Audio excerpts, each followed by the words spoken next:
episode 2 to you. I don't know what I do, but I think I am a few. It is going on.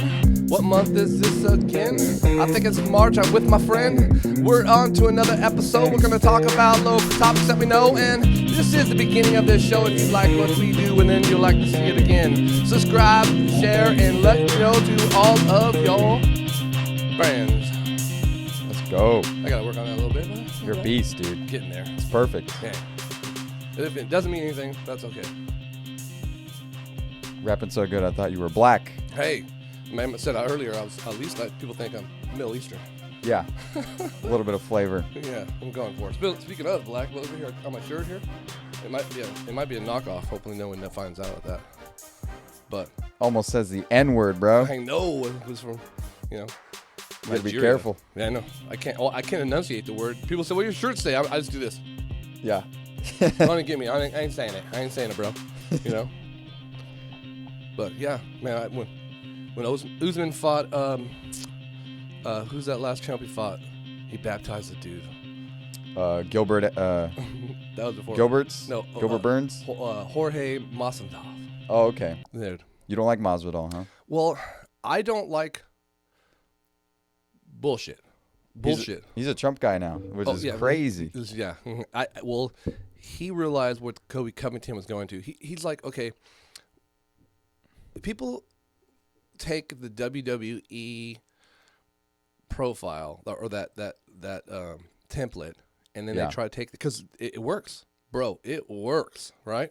They have great stories, millions of followers. How long it's been going on? Mm-hmm. The same bullshit story, Right? You know, so they understand. I got to be one of these characters. You know, everybody wants to be the, amazing, beloved, George St. Pierre, right? You know, but sometimes you got to be the Kobe Covington. Yeah, and you probably make more money that way too. Yeah. You see Logan Paul. He was in. He did a little bit of.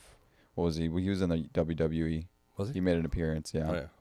Hey, when you have a lot of businesses understand, like Dana White was saying, he's like, this kid has a lot of followers. They ain't real fighters like us. Like they're not this elite group. Not me, but he's saying like me, like us, obviously. You know, when I was a kid, I had a Mike Tyson voice, and then, but anyways, but he understands that guy does have a group. We were just talking earlier about podcasting. There's so many people who don't listen to podcast, but still the market is so big. Oh yeah, Haven't touched the market yet. No. Imagine news radio or news TV. A lot of these stuff will just disappear. Why put billions of dollars into this stuff when it's really just background? Yeah. You know, podcasts that are big, like Mark Normand, Sam Morrill, Sam Morril or whatever. They're it's so low effort. Like their set is like a tenth of what you put together. Oh yeah. Meanwhile, they get like thousands of views, and for what? We need to start a podcast beef. That's what we need to do. We got to pick up our numbers. We got to start a beef with someone. Yeah. Well, maybe we don't want to go too aggressive. Let's start attacking this guy named Mersh. Mersh? We're coming after you, Mersh. I don't know who he is yet, but I'm gonna look him up. Okay. I gotta get some ammo. He's a fat alcoholic from Florida. Hey, they can't fuck with Florida. Yeah. Look at that the Broward County. That's where all the 9/11 fucking terrorists were practicing. Man, there's a couple things I follow on YouTube. There's a sheriff in a county I follow from Florida on YouTube, bro. Shit goes down in Florida. It's a third world country. Oh, dude, it's fucked. The guy who made Cocaine Cowboys. Oh yeah, I forgot his name, but his Twitter is perfect for looking at like current stuff in Florida. He always has the craziest shit going on. He just had a video of like a airport fight. Yeah, a bunch of people fighting in the airport. You saw that? Yeah. Yeah, it went kind of viral. Yeah, they were fighting for seats on the airport. Meanwhile, no one got to sit down. Is that what it was? Yeah, they were like brawling. It was like people were, stop! You're gonna hurt him. Like, no, he's sleeping already. He's hurt. Yeah, you know. It was nuts. There needs to be like some kind of PSA to people. Says, look, people, one, don't fight in public. Okay, there's no benefit. Second, when the fight is over, stop fighting. Because at one point the fight turns into an assault. Yes. You know, so you got to be smart. You know, hey, you out there fighting? The fight is over. When he's on the ground, don't kick him in the head, take his wallet, and spit on him. There's nothing like the adrenaline rush you get, though, when you're spectating that. Like, when's the last time you saw a fight in public? Oh, dude, I can't watch. I am an intervener. Really? Dude, oh, man. So I've known this for a long time. I try, but I understand that, you ever seen the movie Stand By Me? Yeah. Okay. So at the very, very, very end of the movie, right? Is that with the kids? The kids. Okay, yeah. River Phoenix's character, they all fade into, that fades out. And then the guy talking says, River Phoenix later went on to go to college, blah, blah, blah, but ended up getting stabbed at a diner trying to stop a fight. Wait, in real life or in the movie? In the movie. In real life, he died of a drug overdose. Oh, okay. But in the movie, that's what he said. His character said. He said he left town. He started pursuing college, but then he tried to stop a fight at a diner and got stabbed and died. And I'm like, why are you trying to stop fights? You should learn from River. Exactly. So that's always been in my head. And that movie's been out since early 90s. Yeah. So that thought has always been in my head because I always feel like I told you before, I don't have levels of friends. You know what I mean? Yeah. I have. They're all your best friends. Everybody's my best friend or an acquaintance. But don't get me wrong, I don't talk to anybody. So everybody gets the same level of of ignoring. So but if I'm in the community, you're part of my community. I'm helping you out. That's what I'm doing. So if there's a situation, I am spectating it, but not like, oh fuck, I'm gonna see someone get fucked up, and unless obviously I saw someone mouthing off, but still. As a human, I am, at one point, we are going to have to protect. I don't want anybody to die. So at one point when the fight turns into, it's over, it's over. And then if I'm going to have to jack you to get you off of this fight, I'm going to figure this out. Mm-hmm. You know what I mean? I mean, maybe it's not all me. Be like, yo, this is done. I'm going to jack this dude. You guys got to help me out. We're a part of the community. Fight's over. Now we're part of, what do they call that, become a cop. So what do they call it? You get to become a cop as making a citizen's arrest, motherfucker. Oh yeah. Dude, that is too much drama for me. I'll just spectate, and I get mad at the person breaking it up because it's like, hey, you're taking away my entertainment right now. Yeah. I remember in school, back in the day on like the playground and stuff, we would always get mad at the person splitting up the fight. Like, just let them keep going, Yeah. Well, they want to fight. Let them fight. My daughter, she came home from school. The school that's closest to this, with a big B on it, they have all kinds of problems. They have all kinds of fucking problems. They have, beginning of the year, racist stuff written inside the bathrooms. There's so many kids that are actually just smoking weed at the school. Last year they had the number one recruit in the country here. He left a year early and put out a video on YouTube about popping pills. No joke. But he's a badass running back. Oh, okay. Yeah, he's football. In Georgia, he's badass. He literally his whole family is like huge. Schools are getting nuts, But dude. back to the school, fucked up school. Okay. Yeah. Like I said, my daughter comes home. She's been in school now a week and a half. 2 fights, and so my thing is like, oh yeah, what kind of fight? Like, so how'd it go down? And is it someone who wants to fight?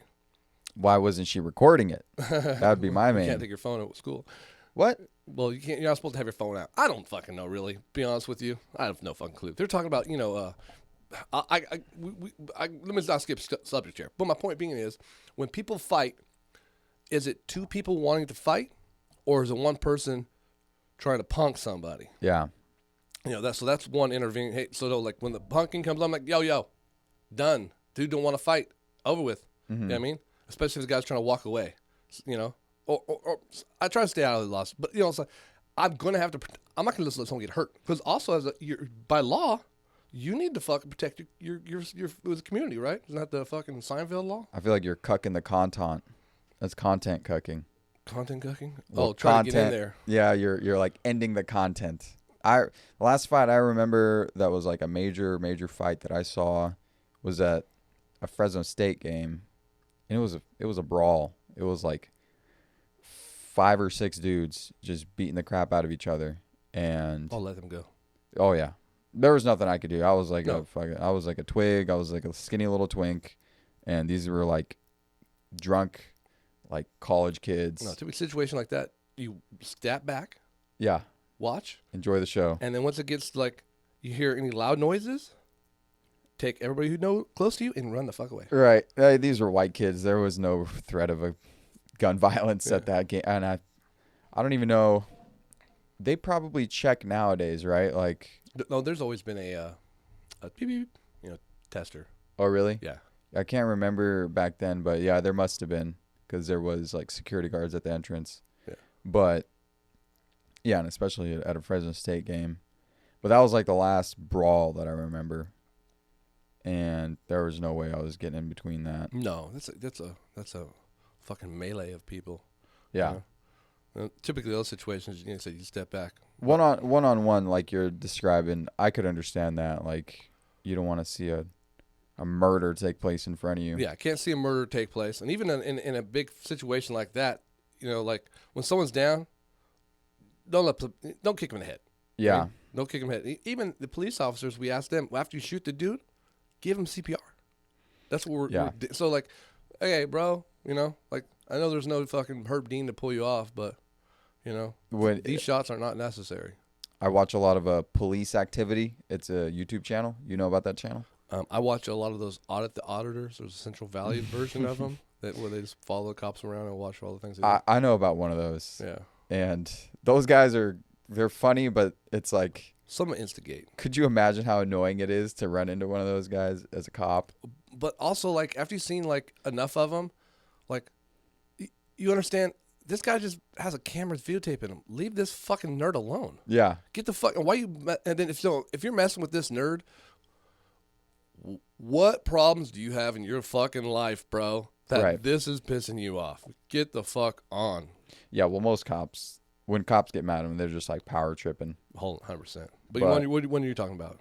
The cop interaction? Police Activity. That YouTube channel is tremendous. They're like, every single day, they'll show some of the craziest shit that you've ever seen. And it's just, it's all body cam footage. Yeah. From Axon or whatever. What is that? What is the name of that company? Their little logo is in like every single video. AXON. Something like that, yeah. They probably make the cameras or something. Yeah, I want to get like a hat with their logo on it. Oh yeah, very sweet. See if anybody recognizes it. But, yeah, that YouTube channel is like just full of crazy shit that these cops are doing like every day, and I bet that's just the stuff that gets released. That's not even like the half of it. You said it's called what? Yeah, Police Activity on YouTube. I'll look that up. That fell down right there. Things happen. But what did I just see on there? I saw that Michaela or Micaiah or whatever, that 16-year-old chick who got shot. Yeah. The chick who's tried to stab. Well, did you dig deep into that video? Forget the stabbing part, but they're like, did we talk about that last time? Nah. Oh, I think I was telling my son about it. So, you see the black guy kick the other chick in the head? Kick the fucking, so I'm saying, okay, what the situation happened? Oh, wrong computer. Hope I didn't stop that.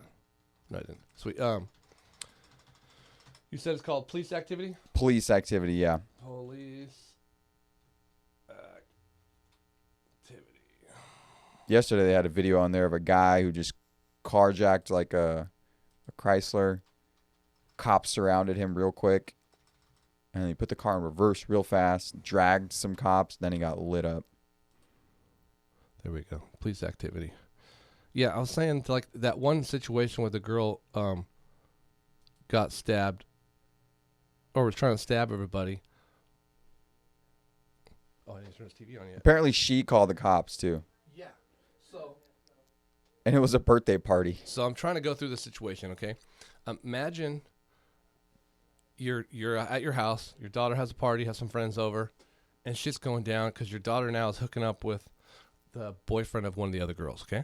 Is that what happened? No, I have no idea. I know what happened. I'm playing devil's advocate. Okay. Let me finish my fake story fast. Okay.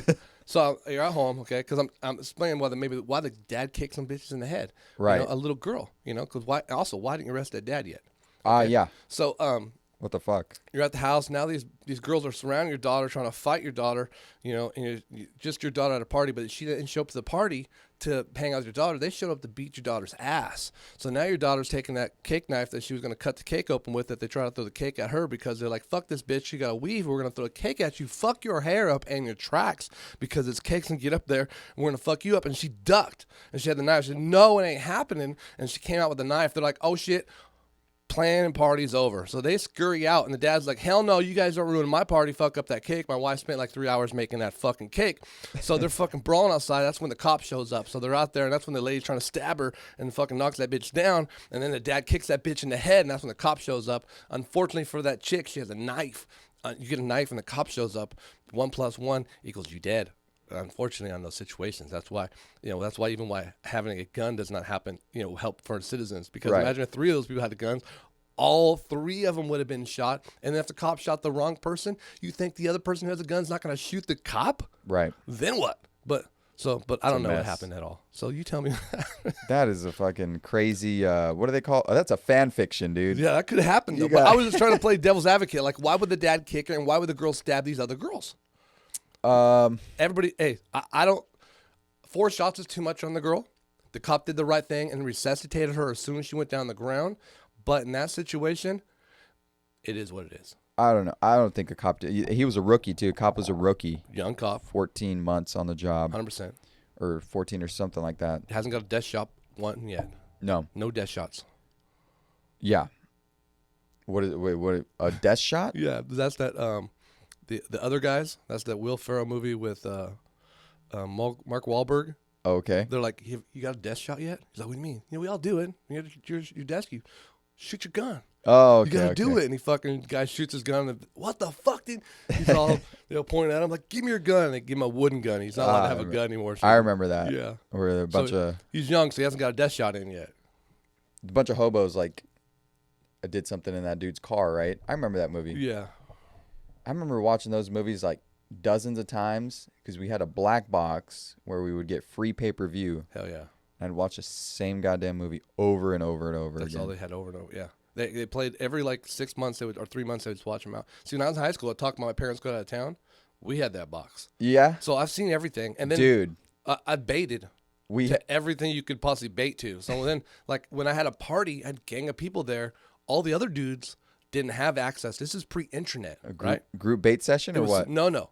But all the dudes would focus and watch the porno. Yeah. And then... Yeah, free porn channels. Yeah. So I would just have the whole party and chicks to myself. Because the guys were so taken away. I had a very different experience. I would have sleepovers with my buddy Zach. Oh, group bait. Sword fights. We will edit this one out. Sorry about that. Keep it in here. I need to. Okay, here it comes. This is reminiscing right now. No longer going to roll with anybody. Dude, I wasn't even jerking it back then. Back then, we would just watch it just to watch it. Oh. And because it was like the first time that we were even exposed to it. And I think porn websites were a thing, but this was like early fucking internet. Like this was like before YouTube and stuff. Yeah, but once Napster came out, and it was like 01. That was 2000. early. Napster gave you everything. Yeah. That's when you start seeing like LimeWire. prolapses and Oh god. oh dude, everything fucking imaginable was on there. Remember LimeWire? Oh yeah. Well, I've heard of it. I don't know. I've never downloaded anything on it. That was man, I spent so many hours just like filing through torrents on LimeWire. The whole thing. How many movies you got? I got every movie. Like, you watching them? No. You would search like a movie, and then what would be in there is like Busty Latinas, like Big Tits 3 or whatever. Like it was all like porn. That was your algorithm. It might have been. My brother was downloading a bunch of shit. And I remember back then, your ISP would they would contact you. They'd like send you a letter in the mail like, hey, oh yeah, you guys are illegally torrenting these movie titles. This was the last movie title, and it'd be like a crazy porn name. And I remember my dad actually like confronted my brother about it, and that kind of spooked me a little bit. yeah. But that black box, That was insane. You'd get like the Playboy channel. UFC fights. Dude, I wish I was into UFC back then, because yeah. that's when Pride was going on. Yeah, you had everything. That was awesome. Like with Vanderlei Silva back in the day, dude. And Yes. then Rampage Jackson. Those things were shocking to watch. Yeah. Oh yeah, it was violent, and the Pride stuff. That was like prime. That was like Pride's prime right there. Was those early days, but Pride was at like in Japan, so it would show at like really odd hours of the night, right? Yeah. I never even got exposed to that. Like I wish I did. That's where we got to watch the UFC 1, 2, 3, and so like, when I tell the story I mentioned before, when cable came to my town, it was a big change. They came and they trenched the street, so like a little 6-inch street trench, and we're all riding BMX. Life was about popping wheelies and fucking riding bikes, So we jump over the little thing, and then we had a box in our house. It was a brown box with a knob on it. Tick, tick, tick, tick, tick. We all had the big cube fucking televisions, right? God damn, Ruben, you're old. So it only had 32 channels. 32 was MTV. And it was amazing. It was old school MTV music videos, and people were realizing how to make a music video at that time and their budget. So it was like huge. But HBO had this channel. We get to watch all these 80s films. Like I was totally raised by TV. Yeah. 100%. But then the Same. UFC fights came out, because that's where they couldn't show them anywhere, so they had them on the pay-per-view. And then at the same time, I think it was like the Sugar Ray Leonard, Mike Tyson era. So you'd watch a Mike Tyson fight, everybody's getting together, we're all putting in, my dad older obviously, putting in per rounds. Yeah. And then fight would be over in one round, so you need more. And the UFC fight was an all-day thing because it was a tournament. Right. So the Horace Gracie would fight a couple times. So like over a weekend, you're watching all fucking day. And I was joking, but I'm serious. As a kid, every one of us, we all had Black Belt magazine, or Kung Fu magazine. There's a couple things you had as a child when in the 80s and 90s. You had a BMX or Thrasher magazine, you had a Dirt Motocross magazine, and you had a Kung Fu magazine. That's the fucking thing. And you go through there, you're looking at, because in the Kung Fu magazines, they had early airsoft guns, but they were like real airsoft guns, but they were like $7. You can get a Uzi. I'm like, what the fuck? Yeah. Oh my god. $20 shipping it in. And then but they had full ninja stuff in there, swords, nunchucks, the claws to climb shit. I'm like, oh man, if I had something to climb, grappling hooks. Oh, we all wanted a grappling hook so Dude. bad. For what? I don't know, but the dress like a ninja, that would have been the shit. So jealous, dude. So like I said, when they had on UFC, and this guy was, here comes a Kung Fu fighter versus a Jiu-Jitsu specialist. We're like, what? This fucking ninja's going to kill everybody. Do you watch TV, bro? American Ninja? Ninja's going to fuck everybody up. And then after, is he going to puff around? Where does he live? Like, I don't know where ninjas live. Is he going to puff away and smoke and leave? Right. It was a magical time. I'm jealous, dude. My childhood was gay. We got Pokemon cards. Fuck that shit. That was in my heyday. It was Pokemon cards. I didn't even keep any of them either. Like if I'd kept them, could have made a fortune now. But back that's what we had. We had plastic bullshit. That's what we grew up post 90s. Yeah. Well, see, people always say like 2000s. Nowadays kids have video games. That's why they don't do blankety blank. But we had video games. Dude, Nintendo. You get Nintendo. Everybody had be at my house. We played Nintendo. Mike Tyson's Punch Out. We got the controller. Only had 2 buttons, A and B. Right. Yeah. You get a spoon. Like you're playing like track and field, you're trying to run, you get that spoon and like you're playing like a clit back and forth and shit, So you break every record. You do that, play video games until the thing overheats, and get on your bike and ride out your fucking bike through the fucking cliff jumps. And that's when I met Angel when we were kids. We fucking ride bikes and we'd go out and fucking like DeWolf out there by Clovis Lakes. There's like it's a canal, but it's kind of like a river. And there's an area where there's like a 15-foot cliff jump. Yeah. There's a bridge that goes across. We tied a rope to the bridge, and the rope ties onto a board. And then the board has like a little string coming up like a handle. So you can take it to the side, and then you get on the board. It will take you out in the middle of the river is kind of going fast. It's a canal, but it's river speed. Yeah. And then you can stand up on the board and scurf and go back and forth, on the board. Of course, if you go under, we had a couple people who had to save from drowning. But it was fun. Jesus Christ. Eating peaches out there and shit, pesticide right off the side. That's insane. Good times. Yeah, I mean, you guys grew up when you could pick on the special needs kid. Now, if we do that, it's going to be like a town controversy, you know? Yeah, we didn't pick on the special needs kids. Well, actually, I have stories of that, but we did always. We never pick on anybody who we could beat up. That always didn't seem fair. You know what I mean? I had a friend I grew up with, and he's gay now. But That's the only kids I picked on. Oh no, Kids I knew I could beat up. no. See, I was always the shortest, smallest kid. So like I know like right now I'm 6'2", 200 plus pounds. You're a unit right now, dude. I'm big now, but like when I was 6th grade, I wrestled the 69 weight class, and I wear all my gear, and I was the shortest kid in class. My kid in 6th grade weighed 130 pounds, like It's like me. double my size.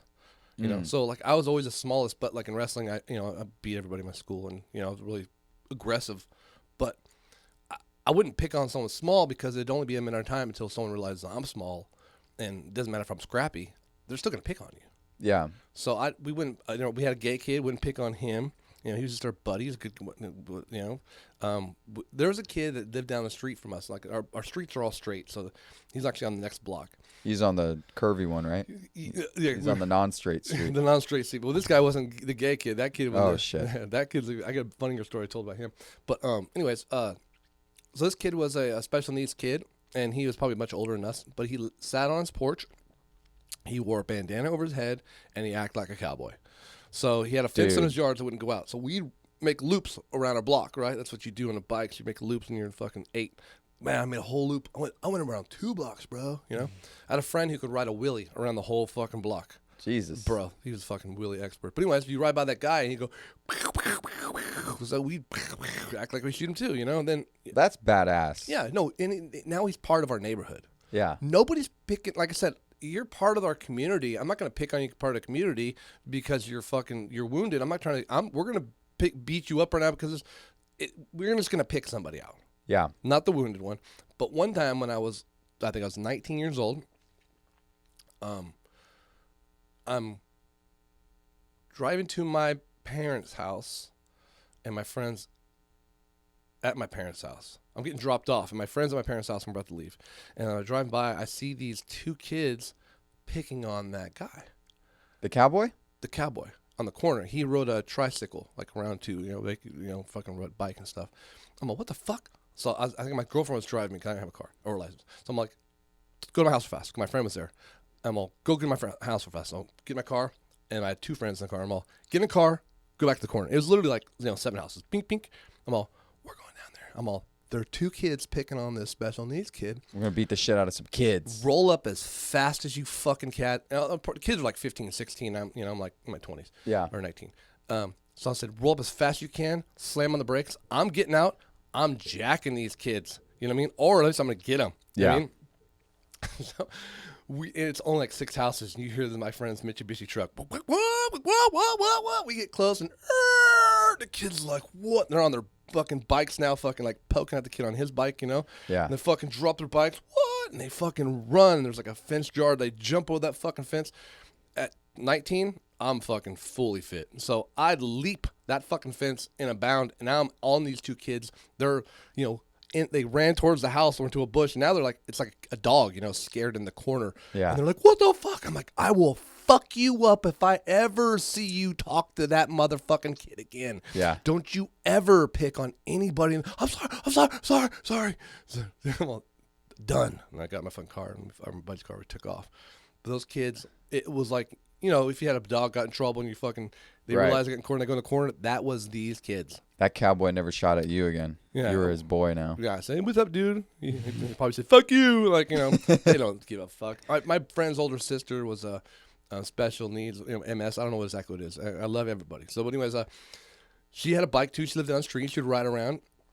I called my friend and say, hey, stand there. And she knew who I was. She loved me. But she would go, fuck you, and hang up. Jesus Christ. Fuck. And it was funny because, like,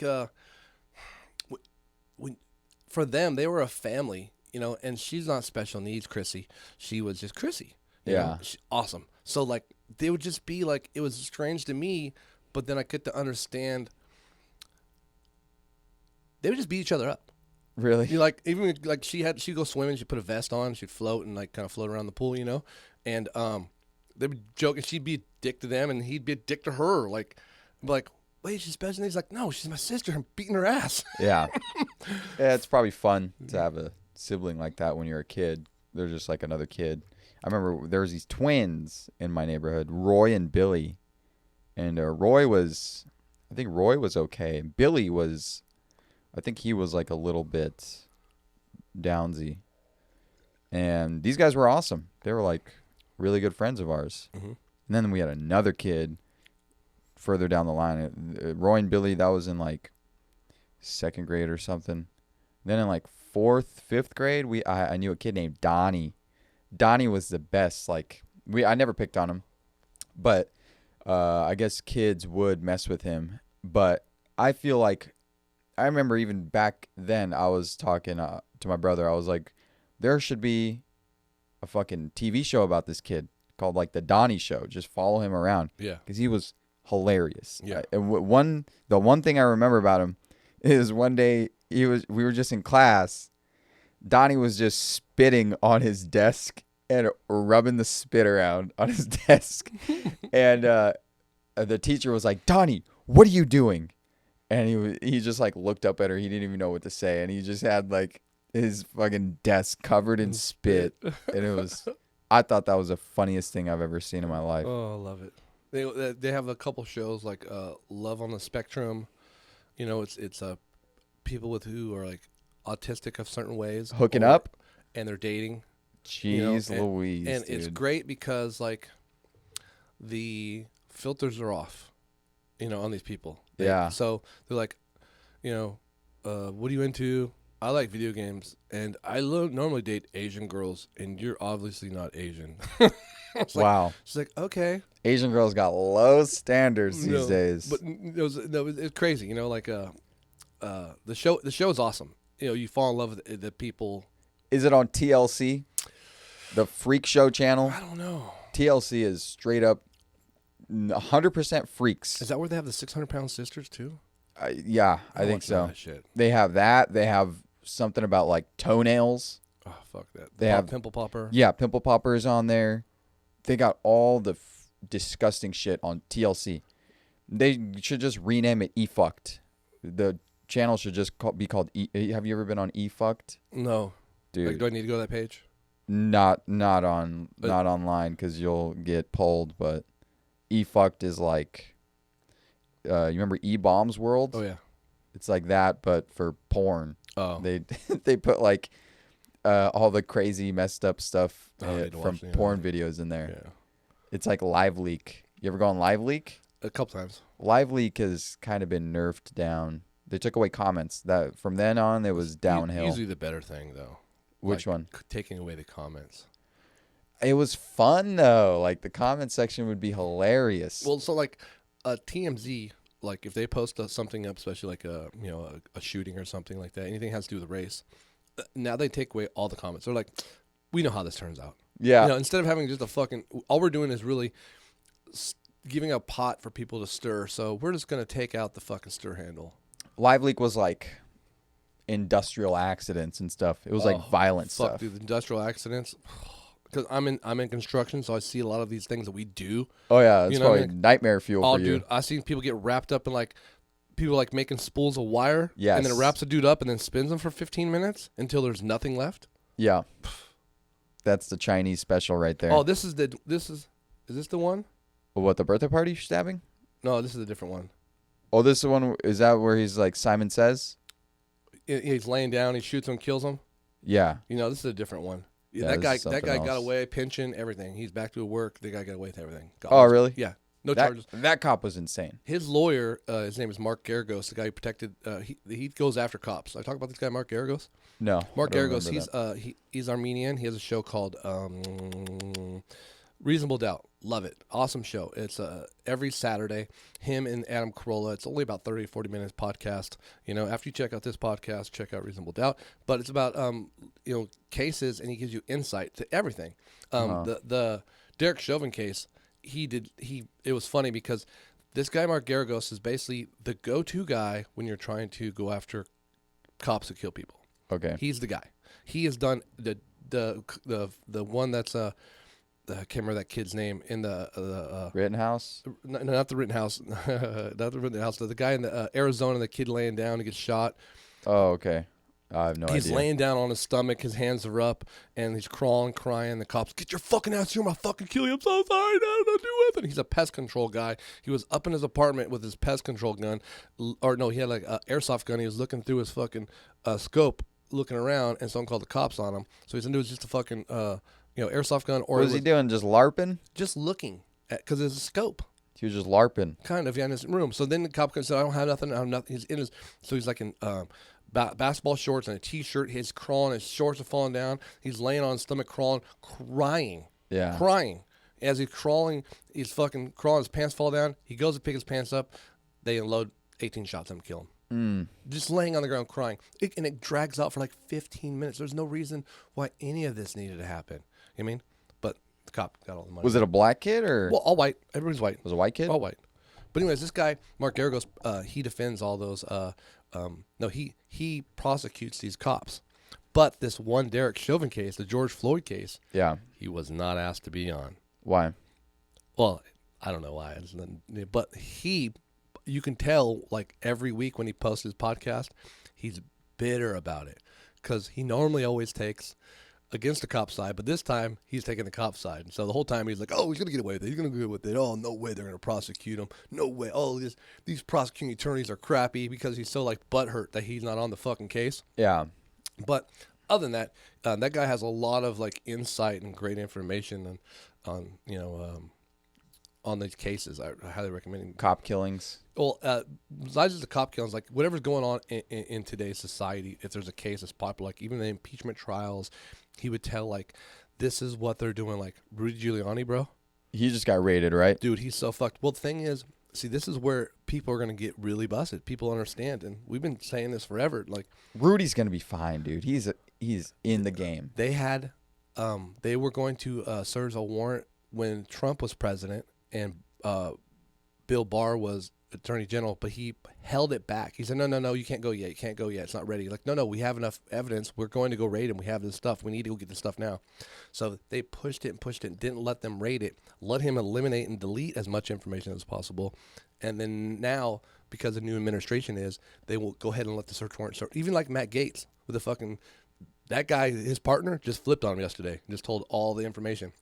He was hiring sugar babies, huh? Hiring young girls, and then also he was asking for a pardon. He asked for a written statement to Roger Stone trying to get a pardon from Trump, because it was during Trump's administration that the Department of Justice was investigating Rudy Giuliani's Ukraine thing, because Trump said, go try and find stuff on Biden.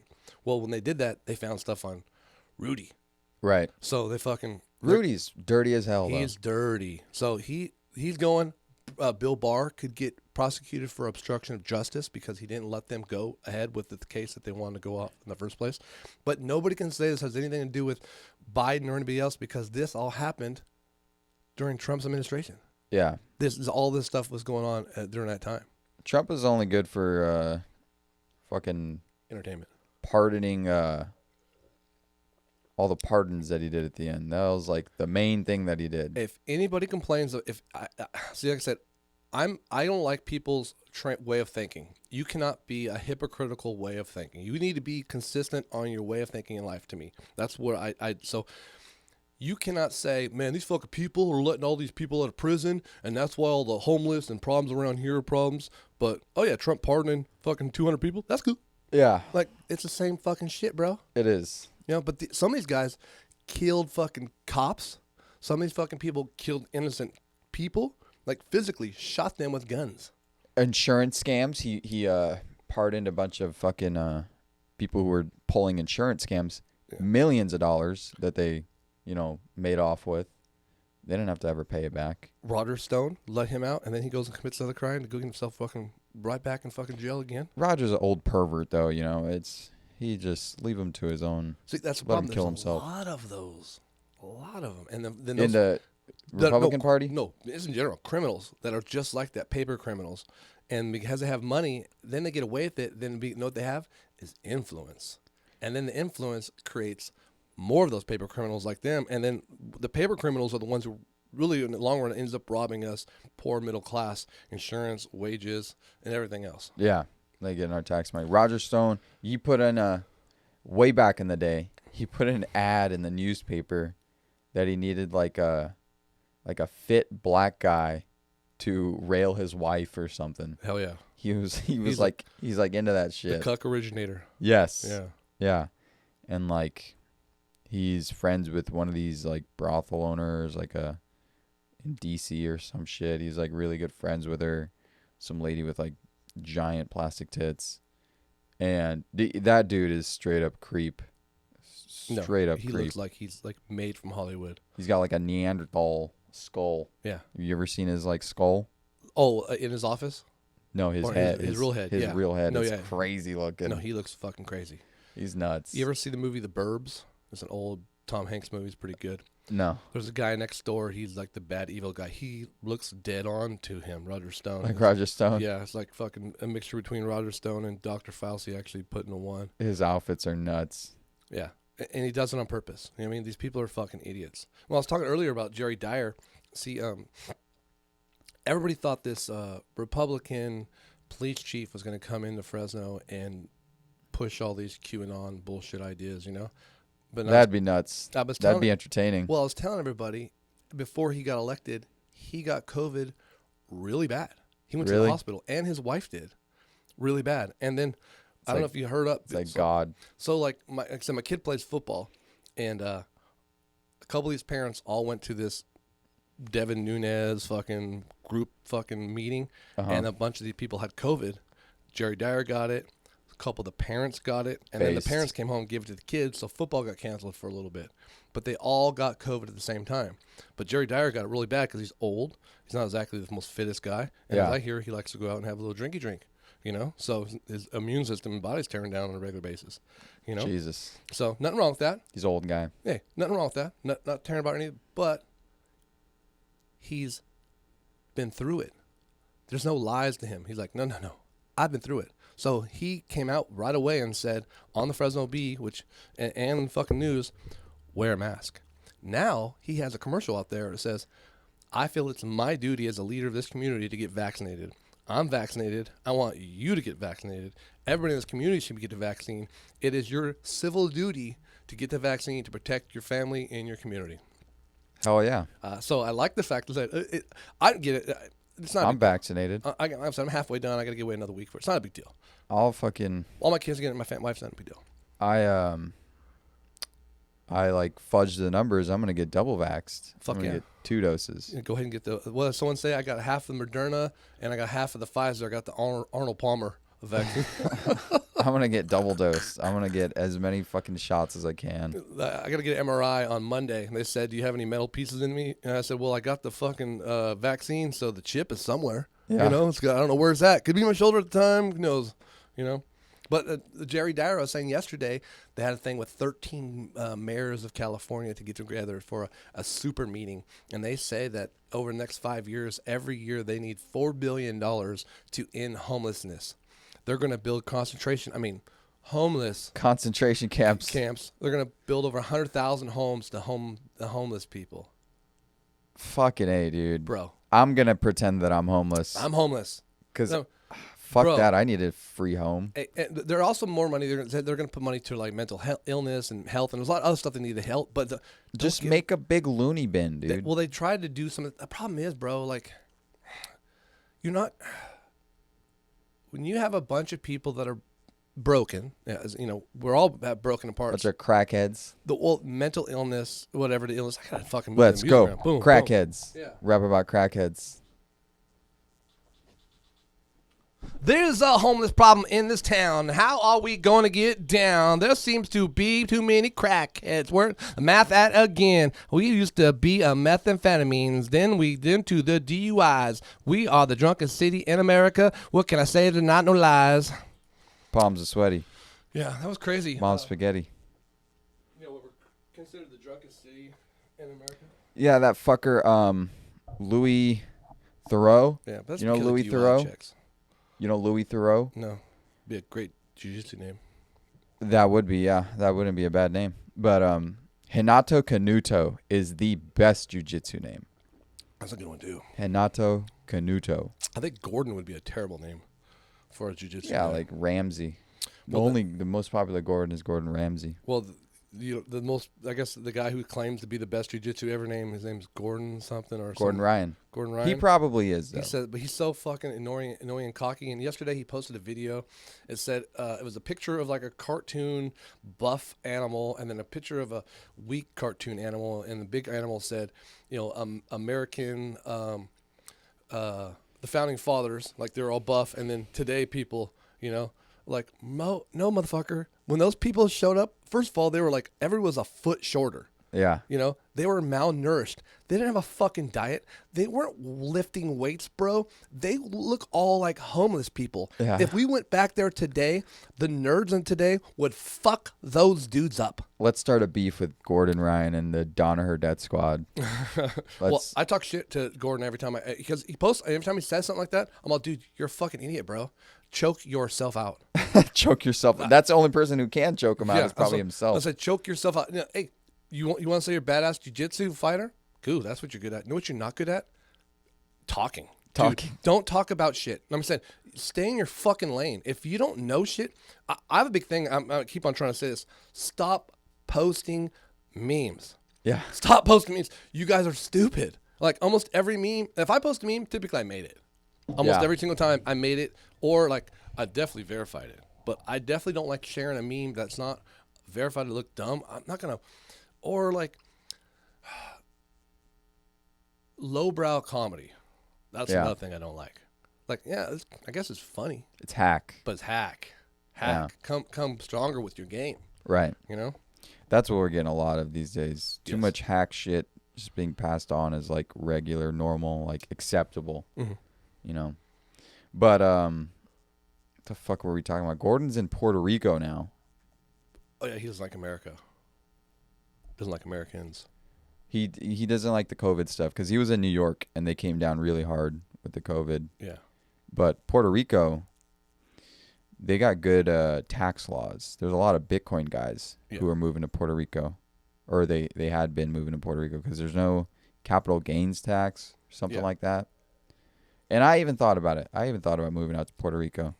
But Gordon's in Dorado or something like that, Puerto Rico, and it's just as expensive out there. Like, and the houses that are for sale aren't even that nice. Like, you'd have to get a custom house built. That'd be like $1 million plus. Yeah, and the other thing would be like, listen, your linear way of thinking. Okay, I'm over here because I don't like the fucking COVID. Okay, well, also complain that there's not enough guns and cops. How's that over there?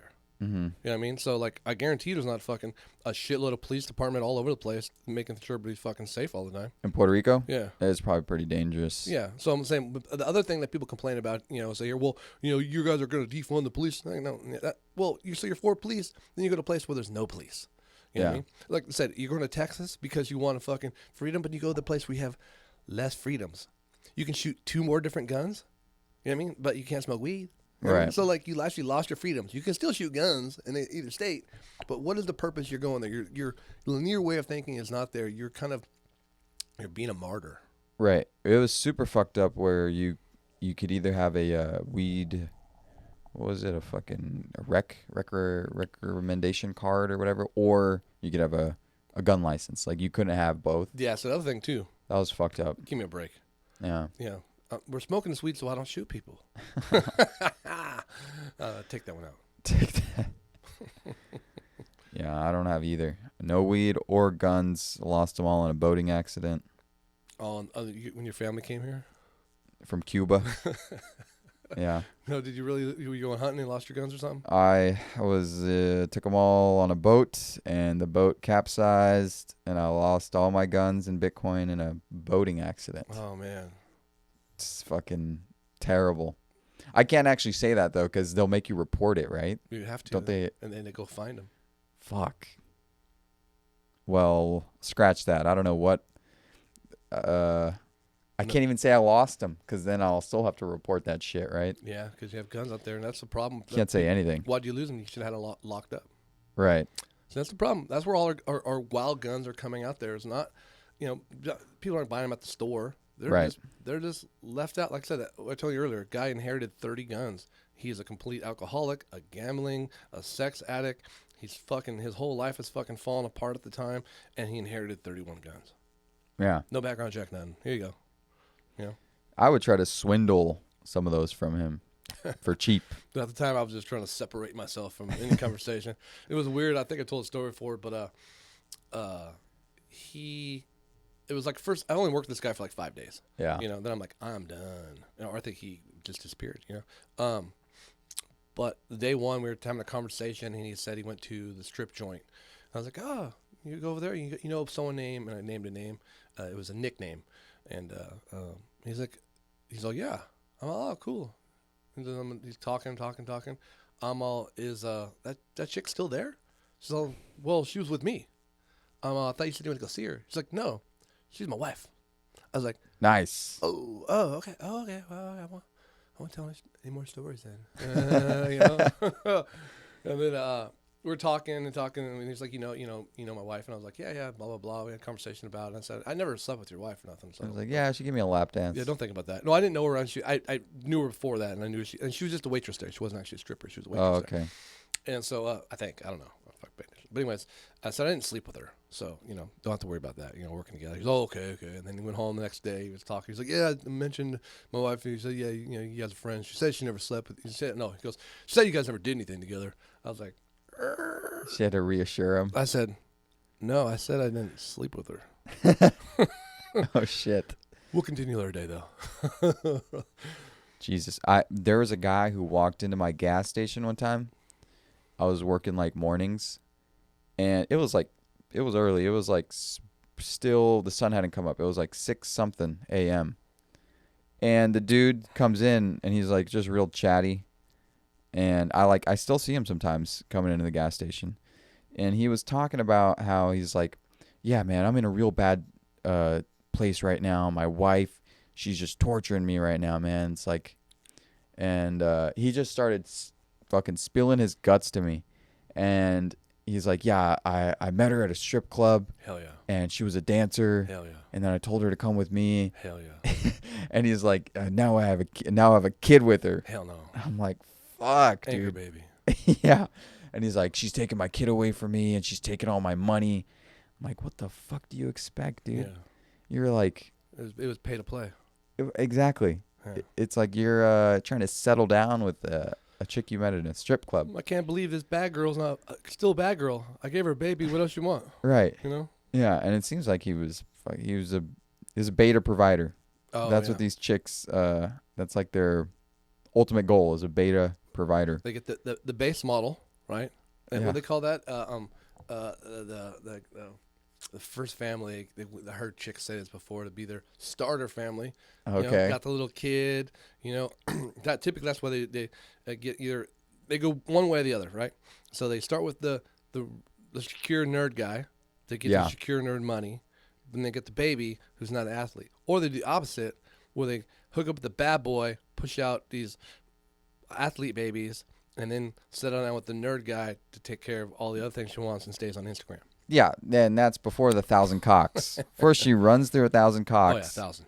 And then all the chads, they get to rail her, use her up, and then she needs to settle down. Fuck yeah. I was listening to the other day, and they were talking about chicks. I'm just going to say girls instead of guys, because guys are broken. But if a girl slept with one guy a year, got married at 30, we'll say. Yeah. We'll give it all, we'll round everything off. That's 10 dicks.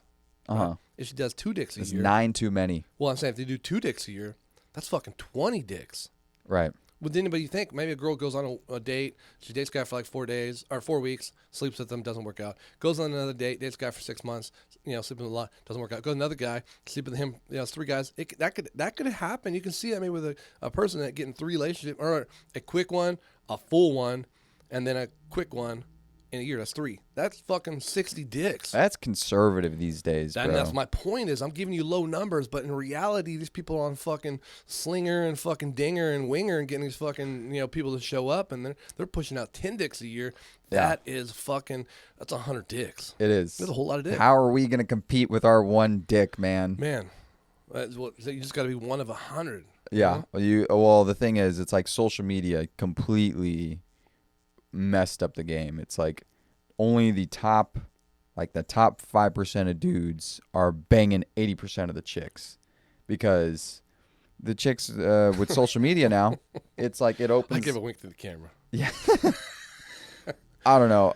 I'm not in that fucking top 5%. Not yet. Not until I get on some steroids. Yeah. Well, I tell my wife I'm a virgin. Only had sex 4 times. I had a high school girlfriend, and then I got married. So then I had sex 3 times. Got 3 kids, and now I'm married again. So that's, so this is my 5th time. 5th time. But anyways, I was married for 10 years, but then when I got divorced, it was the beginning of the roller coaster for dating apps. Oh yeah. So it was like, like the whoa, whoa, whoa, whoa, and it was like no. So like, I'm a single dad, and like, so half the week I had my kids, and half the week I didn't have my kids. I'm really busy, and I'm working and I was actually going to college full time at the same time too. So I was like a fucking busy guy. So the only thing I want to do, I have to get on Uber Sluts and fucking Uber Sluts and say, "What's up, lady? How you doing?" And then talk conversation. Since obviously this is a gift that I have here is a little conversation, I can crack little jokes, so you can jester maxing. Yeah, that's called jester maxing. Is jester maxing? You know what? Okay, so like you like a court jester. Love it. It's like that, and you're doing it. You're maximizing your jester appeal. Yeah. Well, and I'm still a jester, dude. I'm still jester maxing out here. I just conversation. I just run with it. I feel anytime. Everything other than paying for a hooker is jester maxing. Yeah. Flexing, one way or another. Yes. Yeah. Well, basically, you're just putting on a show and a dance for a girl. It's like, pick me. Yeah, peacocking. Peacocking, yeah. See, but like me, I always like to do, like my peacocking is typically, you get a face shot, you get that, and then just conversation. Like I said, when I was telling my kid the other day, at the time I was single there, I had a big douchebag truck. It was like a F350, had an 8-inch lift, 22-inch fucking rims, fucking 30 cent. It was as douchebag as you could possibly think of. It was huge truck. Dope. I didn't pick it out. My friend fixed it for me, and I was buying a basic truck, and he's like, "Look what I did for you, bro." And it's like, wow, like if people didn't think I was a douchebag before, they're definitely gonna think I'm a douchebag. And so I say I didn't pick the car out, but the car found me. Yeah. I knew. There he is, our hero. But anyways, when I would go on dates, I wouldn't take that truck. Typically, 90% of the time, I wouldn't take my truck. I'd go drop it off at my dad's house, and I'd go borrow his basic F-150, which is mine also. But I would drive that truck, and the girls you have to get in my conversation. Also, like you've never seen me play guitar, but like guitar is a huge part of my life. When I graduated high school, I picked up guitar, and then I just went deep, and I learned everything. Like I played in bands, I write and record music, I got an album out. Guitar is huge to me, but I wouldn't take a girl and show her me playing guitar. That's almost like you said, maybe a gesturing. Almost be like a trick move, like, hey, check this out, I got a trick move. That'd be the best move. That's why I don't do that. I wouldn't do the truck or the thing. That'd be like a shortcut. The only thing I'm going to get is this gift of gab, and I'm going to win with this fucking conversation. And if this is what you're going to get, guess what? If I don't play guitar tomorrow or they fucking repo my truck, I still have this gift of gab, and that's the only thing I can offer you. Yeah. So that's me. I don't like being patronized, or any kind of fake. So I don't go to strip clubs. I don't want the bitch act like she likes. I know you don't like me. Uh-huh. You know what I mean? I'm not going to give you like the money, so like might as well just go straight to prostitution, Yes. Like, what are we doing here? So we're going straight to prostitution. That's the androcentric way. The end point of this for prostitution, okay. But you can't nowadays. They're too it's hyperinflation. We're in too costly. Pussy hyperinflation. Yeah. Because it's the Me Too movement. You have to get this. They're like, hey, we're selling the pussy, but not we're just selling the pussy. We're selling you the security, confidence that you're not going to get Me Too'd. Like, oh, I didn't know you guys came with insurance. Right. I mean, dude, these days you could get There's been dozens of stories of guys getting accused of sexual assault for just asking a girl her number. What the fuck, bro? You know, if you're ugly enough, if you're fucking ugly enough, that is gonna happen. Yeah. You know, Yeah, it only happens to ugly people. 100%. If it's like even like the whole notion of like being creepy, if a handsome, like a good-looking dude is doing everything that like a creep would do, he is looked at as like, oh, he's confident. Oh, let's try this one out. Andrew Cuomo, ugly peach face, Nipple piercings. ugly fucking guy. He has fucking sexual harassment charges up to the wahoo. Yeah. Gavin Newsom, good looking motherfucking dude. Not one. Yeah. Not one. They should all have some. Well, if you want to be a true man. See, I had a theory about, Bill Clinton. This is just an idea. This is opinion piece. It's not statistics. But Bill Clinton, he got busted for getting his dick sucked. We were talking about this earlier, kind of. Bill Clinton was not getting laid. Hillary's not fucking Bill. Even if she was having sex with him, she ain't fucking Bill. She definitely ain't sucking his dick. You think Michelle Obama, as cool as fucking Barack Obama is, you think she's sucking his dick? Fuck no. None of these guys are getting laid like they should. You're president of the fucking free world, and you're saying you get less sex than a fucking anybody else. Ted Cruz, no, he's gay. But, another guy, Lindsey Graham, oh, he's gay. Super gay. Yeah, super gay. Lindsey Graham. Rick Santorum, oh, he's gay too. I'm running out of them. But anyways, so any of the other guys are getting laid way more than the president. So I think, especially how society is today, and there's already out there should be a presidential harem. Women that want to get in this group, you become president, female or male, you get 4. Pick your 4.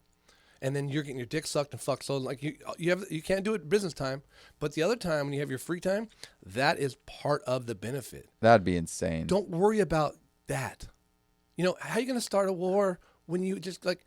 How many times you'd be like, man, I'm going to do this, that, and another thing. You fucking masturbate, and you're like, nah, I'm cool. Yeah. You know what I mean? Post nut clarity. Yeah, that's what they need. You know what I mean? That's probably why this shit's going down. Why Trump's so angry? He was getting laid before, but now, definitely, the dick ain't working. He old. He takes all the sodas and fast food he eats, right? And he doesn't take any kind of drugs, except for Adderall, but that, Right. So, I hope he's on Cialis. Fuck. He ain't taking nothing. God damn. Well, regarding the presidential harem, they had that with fucking Epstein, but then they had to go and ruin that. Fuckers. They fuck everything up. Epstein was innocent. No comment. I heard so when I was getting conspiracy theories, I like to listen to them. Yeah. They were saying back in the day that, but this is a pretty publicly known one, I guess, or not publicly known, but a publicly accepted one, was Trump and Epstein kind of ran in the same circle, but they're different cats. Like Epstein likes super super young girls, virgin-esque, and Trump just likes girls. Yeah. And he would like maybe, but that really wasn't the thing. Young girls wasn't really, like he wasn't trying to go after young girls. His thing was just girls in general. Right. Particularly, he would like to be, not to go after girls as a predator. To me, it would seem like he liked to be appraised. He wanted to be Hugh Hefner. Right. But he's not. They lived on like the same street. Yeah. In where are they at? Palm Beach or something? Well, supposedly there was like a party. There's a girl that's supposed to be Trump's girl. This girl's supposed to show up for this, high elite sexual party, right? Allegedly. And Epstein got there first. And the girl was significantly underage. Trump was very upset about it. He was like, that was my piece. And, these guys are battling for pussy. And then at Mar-a-Lago, Epstein was there poaching. And Trump's like, no, this is my fucking pride of fucking bitches. You know what I mean? Like, you got to get out of here. So he banned him from his thing. So he's That's what they say. I don't even buy that shit. Well, then he said, I'm good. Fuck you. Then I'm going to buy the property across from you, and I'll build my own fucking club, just like you did, and I'll have my own place. And he's like, Trump can't buy the property. He wants the property, but Trump can't get a bank in America. to give him loan money. Right. So Epstein tried to get it, and that's when the Deutsche Bank, or whatever you fucking enunciate it, Deutsche Bank. Deutsche Bank loaned Trump the money to purchase that land underneath Epstein, and that's when the big rift fell, and that's when they're like, okay, that's it. I'm gonna expose you, fucking, Epstein, and Epstein. Oh yeah, I'm gonna expose these other motherfuckers, and that's when the big rift happened. Well, speaking of Trump, did you know that the way his fortune started, his dad was like a millionaire or whatever, right? Because he loaned him like $1 million. That's how Trump got. $450,000. His dad. I thought his dad loaned him $1 million. Was it $1 million? I thought it was 450. They said if he gave the $450,000 that he loaned him at the time to buy property, if they would have left that money in the bank, he'd have more money now than he does with all his investments. Yeah, accounting for inflation and stuff. Yeah, if he'd never touched it. The way his dad, well, not even his dad, his grandpa. So when his grandpa came to America, The brothel guy. yeah. How'd you know that? I'm deep. Yeah, so Germany kicked him out. Oh, really? That's why he came to America. Germany said, because he was running a brothel in Germany, and they're hardcore, religious Catholics or whatever the fuck they are, and so when he was running a brothel there, they kicked him out. The whole family, get the fuck out. So came to America To some gold rush town, right? Try to go back, and they said, no, you're fucking banned from Germany. Get the fuck out. They kicked them back out. That's why they're permanently here. Huh. And he teamed up with another guy, and then they started like a tavern in like a town with that had a gold rush going on, and it was like a hotel / brothel type deal. Yeah. That's how they made their fortune. Yeah. And that's a good blueprint. I want to start a brothel. Hey, it's possible. In New York is actually, they say they're not going to prosecute people for prostitution. Oh, really? They're only going to prosecute people for pimping and shit like that. They want to let the people independent. Yeah, that shit's dirty. Like, you look it up on YouTube. You look up Figueroa Street. That's where all the hookers hang out in L.A. Not Belmont. Yeah, it's like that, but of L.A. You drive by, it's like, I can see him. Yeah. Can't you bust him? Right. And even in Figueroa Street, the cops just like roll down the street. They don't bust him or anything. They shouldn't be busting him. It's like that should be subsidized. We should have subsidized prostitution. We're subsidizing fucking corn and shit that kills us. Fuck, bro. And so we were talking about it earlier. Like, the amount of people, if they could just have sex, would probably be more productive in life. People. There's so many things that the sex would eliminate whatever pent up aggression these people have. And a lot of people, like I said, dude, 1,000%. 10% or fucking 80% of the dudes. Well, the 90% of the dudes need some pussy. Oh, dude, more like 99.99%. Yeah. They say, and that was things have changed. People don't we ever use the terminology, but back in the day, it was like, oh, those are a bunch of non-pussy getting motherfuckers. And you're like, oh yeah, that's why they have this pent up aggression. If they could release it, they would fucking be freer, Yeah. Trump cells, incels, all these guys, they're just devoid of they got all this like pent up everything is pent up. They're not getting any release. Yeah, Rogan once said this term, and it's been stuck in my head forever to make sure I'm not this person. He says most men live the life of quiet desperation.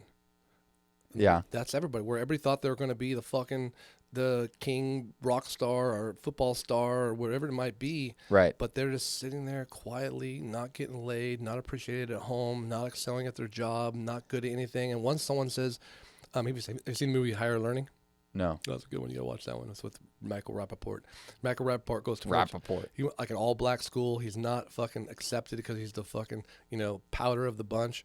And then he's walking around. He got beat up by some black people. I think it was Busta Rhymes beats him up, and he's walking around, and he's going through a fucking park, and these four guys are swinging on the swing, and he's all, Remley, come here. And he's fucking all four skinheads, we're your family now, and they fucking take him in. Because now he's Jewish. That is a piece of fiction right there. I got another Jewish fucking thing, but it's fucking funny because they take him in. He's acting. Yeah. So they take him in, and now he becomes a white supremacist because now he has a part of a group, and at the part of the group somewhere they make him feel like he's special, and that's no joke to these other groups that are around here that are starting up in different white supremacists, whatever it is. These people live quiet lives of desperation, and once they feel important, the gun makes you feel really important. Yeah. they are locked in. And then they found, just like we're like Ben Shapiro, all these people, when they find people to say things that, or to applaud to the words they say, they repeat those words more often. Mark Levin, who Mark Levin is? Oh yeah. Fuck, bro. Yesterday he was going off about white supremacists. So now if we're white supremacists, I'm like, wait. Let me Probably most of his audience. let me look this up for a second. Mark Levin, what is your heritage? What do you think Mark Levin is? He's Jewish. 100%. Yeah. I don't know. I knew a little bit of history, but as far as I know, the white supremacist movement is an anti-Semitic movement also. Right. 100%. So when he was saying, well, so you are not the group they're talking about. You right. fucking. So like he is literally like feeding the fire against himself just to make money. Oh yeah. Oh, dude, they all are. So full of shit. They all are. All these guys, they're just grifters. Most of them are just fucking grifters. Yeah. And the people who they're calling white supremacists, they're too stupid to even like catch on to the grift. They don't. People don't understand what's going on. Like I said, even when Trump was president, the Department of Justice came out, Homeland Security came out, and they said, they do report what's the number one threat to American democracy, and they've said this for almost 8 years now. White supremacist militia groups. Right. They're like, well, no, it can't be. Like, you see the Oklahoma City bombings, and then you see the other bombings. And so there's only been one terrorist attack by a terrorist non-white Christian here, and it's been 9/11. But every other one has been by this, white supremacist groups. Right. You see a big old protest. I've never seen a Muslim protest in America. Yeah. Where's that Muslim group? Unless you draw like a cartoon. Oh, dude, that's fucked. Yeah, messed up cartoon. Yeah, I ain't gonna do that. Yeah, and that's like what they'll suggest. They'll be like, "Oh, okay, if you guys hate the Muslims, let's draw Muhammad or something." It's like, okay, you're just gonna rile them up more. Yeah, that's not a good idea. And the OKC bombing, that what was his fucking name? The guy, I forget the guy's name, but in his truck, he had Palestinian accomplices too. Yeah, he had some Palestinian accomplices, which is just kind of that's just kind of funny. So there's a couple things about that are interesting. Also, is I think they said that he had it was like a fertilizer bomb. Yeah, and the military tried to reenact it, and then they tried to they couldn't do it with the amount of fertilizer bomb he had in his vehicle to explode anything, so they went like 100 times more than the stuff that he had in his vehicle to try to reenact it, and they still couldn't do it. So they're like, then obviously, once they do these little like the 9/11 investigation report. Thermite. Yeah, they'll do the 9/11 investigation report. They're like, okay, cool. They're like, wait. They're like, no, it's a police investigation. It's like, no, it's a terrorist investigation. No, it was before they thought it was a terrorist investigation. Now they're trying to say, no, this is a fucking police investigation now. We need to investigate the thing. If it's a police investigation, we can see what's going on. We can start making moves, right? But if it's a terrorist act, we have to wait for Homeland Security and federal government to do it. Yeah. So it's like, they have that architects and engineers against 9/11.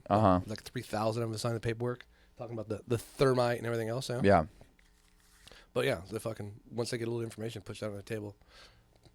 Oh, well, I was listening. It never goes anywhere. It never goes anywhere. That's kind of like I was saying for like a year. I was just telling him we talked about all this shit, but I just got to the point where like at the end of all the conversations, I can point out the hypocrisy and I can point out how we're getting screwed. But at the end of the day, we're fucked. Yeah, there's nothing we could do about it. You still got to pay taxes. The best thing you could do is go to Southeast Asia and live like a king and just buy cheap hookers. Yeah, sounds like a good deal. That is the best thing. And say in America, they have was it like 12% or like, I think it's 12% of the population every year collects 90% of the wealth. Oh yeah, and it's more like 1% collecting 99%. All throughout history. And everybody is like okay with that. Yeah. They're like, well, we're not going to redistribute. No, not redistribute the wealth. We're all in the process. It's like we're all at McDonald's. We're all working there. At the end of the day, they have a profit.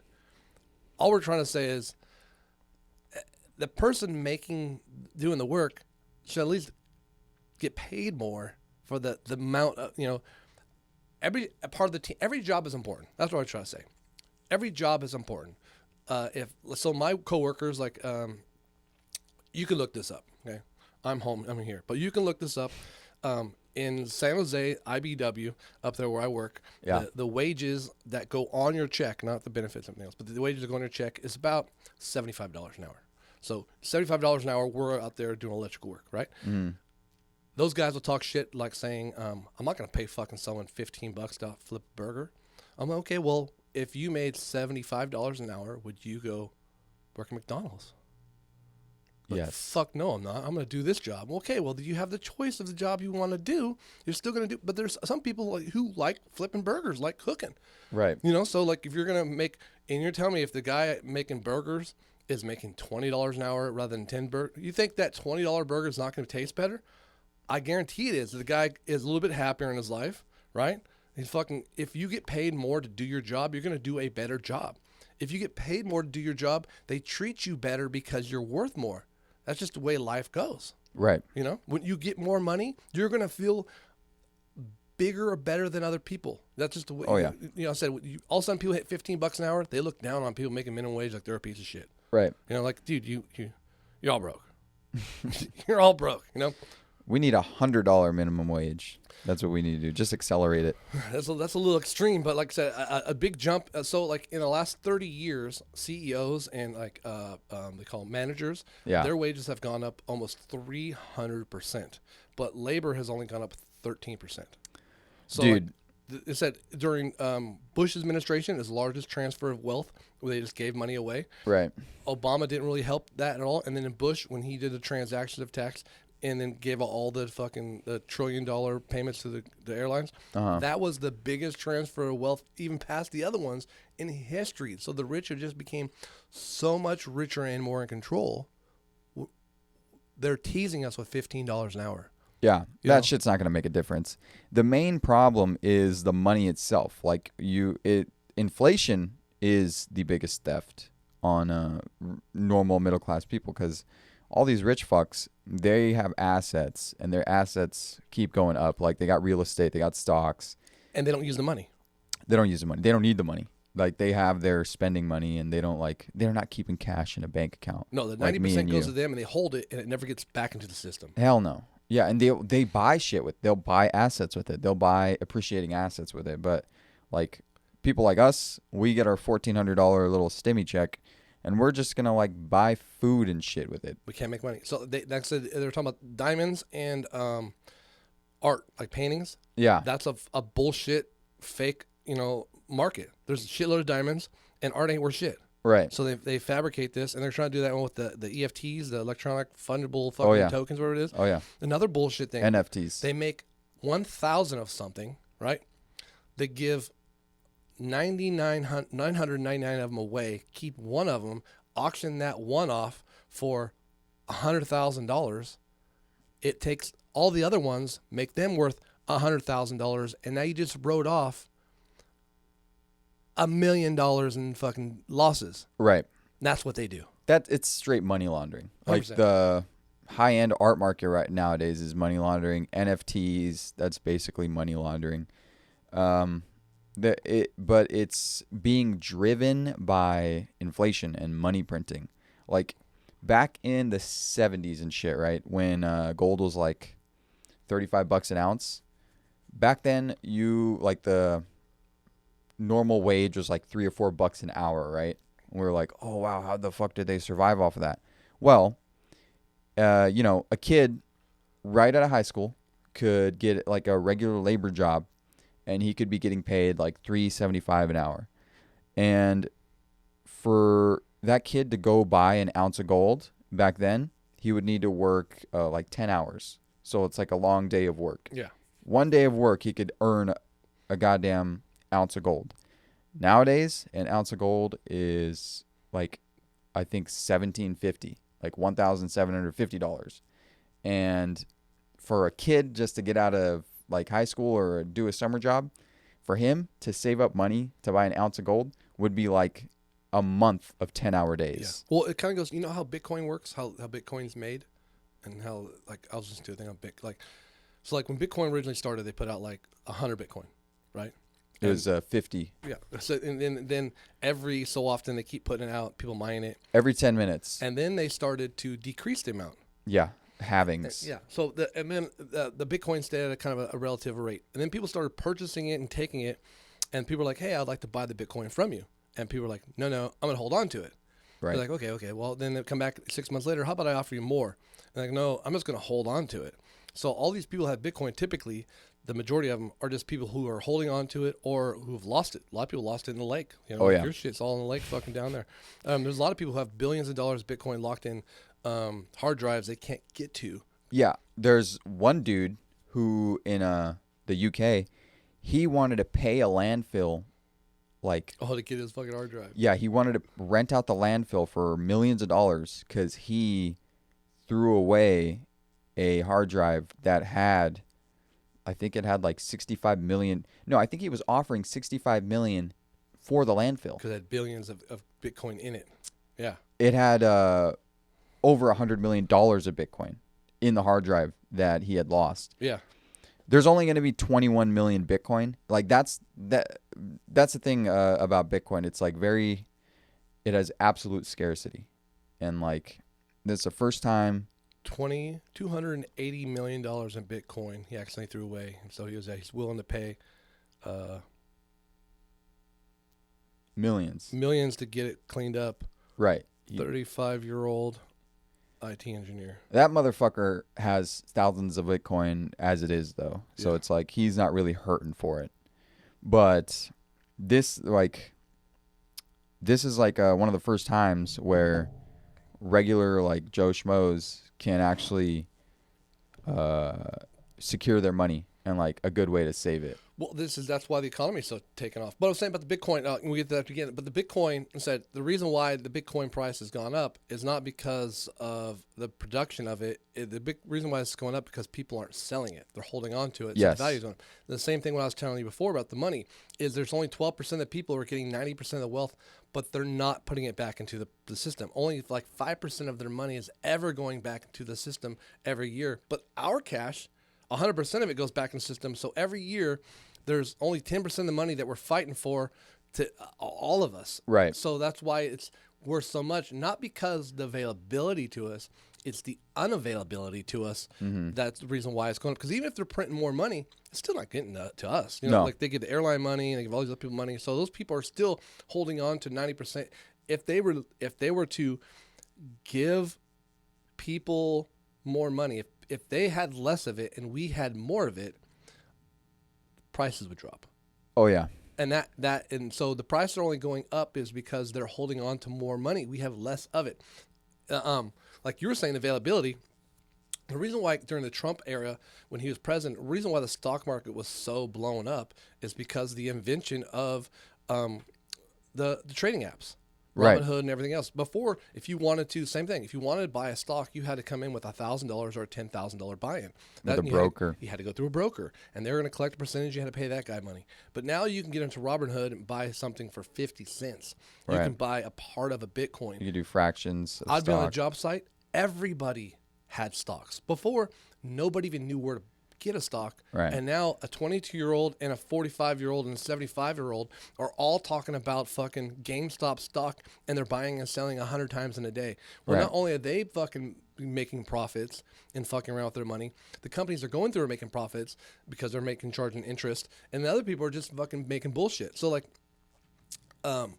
Tesla stock's fucking blowing up, but are they selling more cars? No. No, they're not selling. We just gave them more money to fucking invest in R&D and bullshit to fucking fuck around with, but doesn't mean that their sales are going up. No, not at all. That's how it used to work was, the fucking stock's worth more money because people are buying the shit out of Apple products. Right. And then they're going to fucking invest in it because people are buying the shit out of them. But it's the opposite. We're doing confident because we have an opportunity. Yeah, it's momentum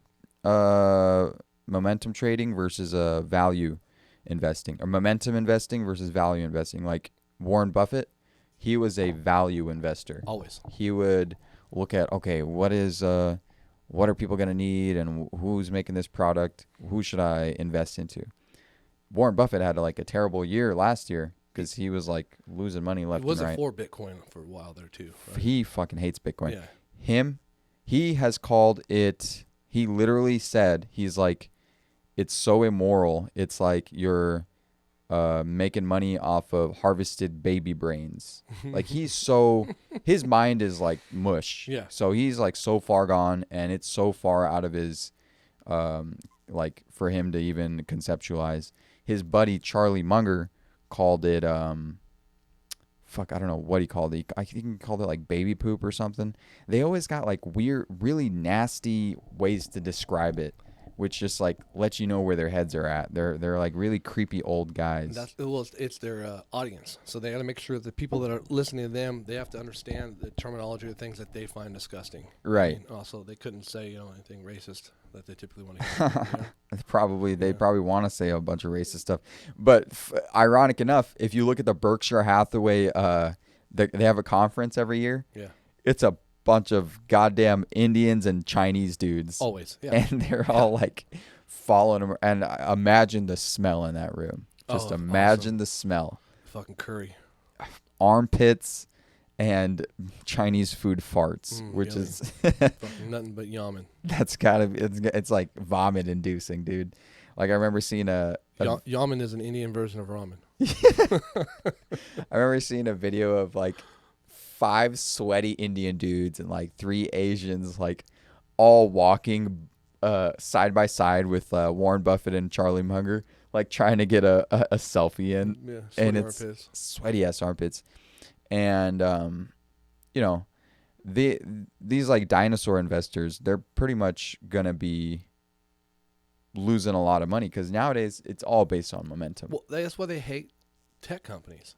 Yeah. They hate tech because, and I always explain this, it's a transfer of new money to old money. Right. Mark Zuckerberg, Bill Gates, all these people that are big tech companies, even Elon Musk, typically these companies, besides they're like CIA operatives, they come from nothing. So when you come from nothing, like if you're poor and you're like really fucking busting your ass, you grew up with nothing but fucking poor people. Right. And then all of a sudden now you pull back the curtain and now you're hanging out with these fucking bitch ass, rich ass people. You're like, oh yeah, this is kind of cool, but I know how to live on nothing. Like Warren Buffett still lives in the same fucking house. When his kid was in college, he made him drive a used fucking Honda Accord. He's like, I don't care if I'm a fucking rich man. You're going to learn, Right. And you want to appreciate it. I won't teach you human values if I dehumanize these things. So they don't like the new money coming up because these new money are also a lot of them are for the people. Mm-hmm. Unless they're nerds and they fucking hate the people.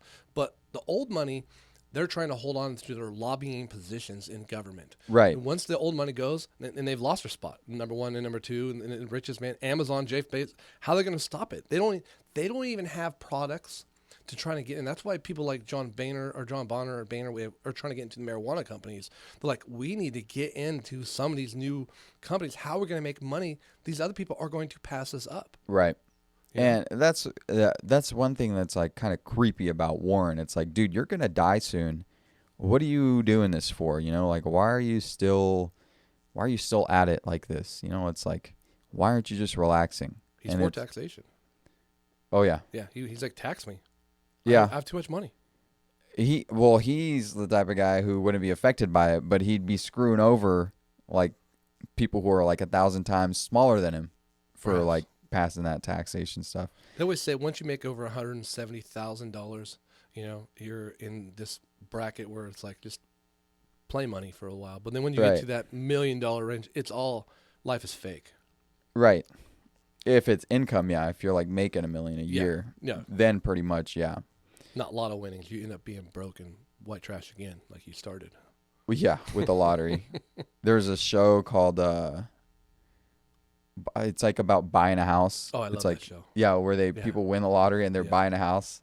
That shit is hilarious. My My favorite part is the people who won the lotto typically don't come from the background as the guy selling it. The gayest, most tattooed up guy possible. Uh-huh. And yeah. So like the culture thing is like the whole like first episode's like, okay, cool, and then like 2 houses into it, like this guy knows what he's talking about. The Asian guy, right? No, the white. Oh yeah, he is Asian, huh? He's Asian and he's like super gay, Super gay, super tatted up, super tatted. and it's hilarious. He's just like going around showing these hicks a bunch of houses. It's those in the houses, and then every time though he's trying so hard. He's like, I designed too. I could design some stuff. It's like, Yeah, no, it's not gonna really work out here in Oklahoma.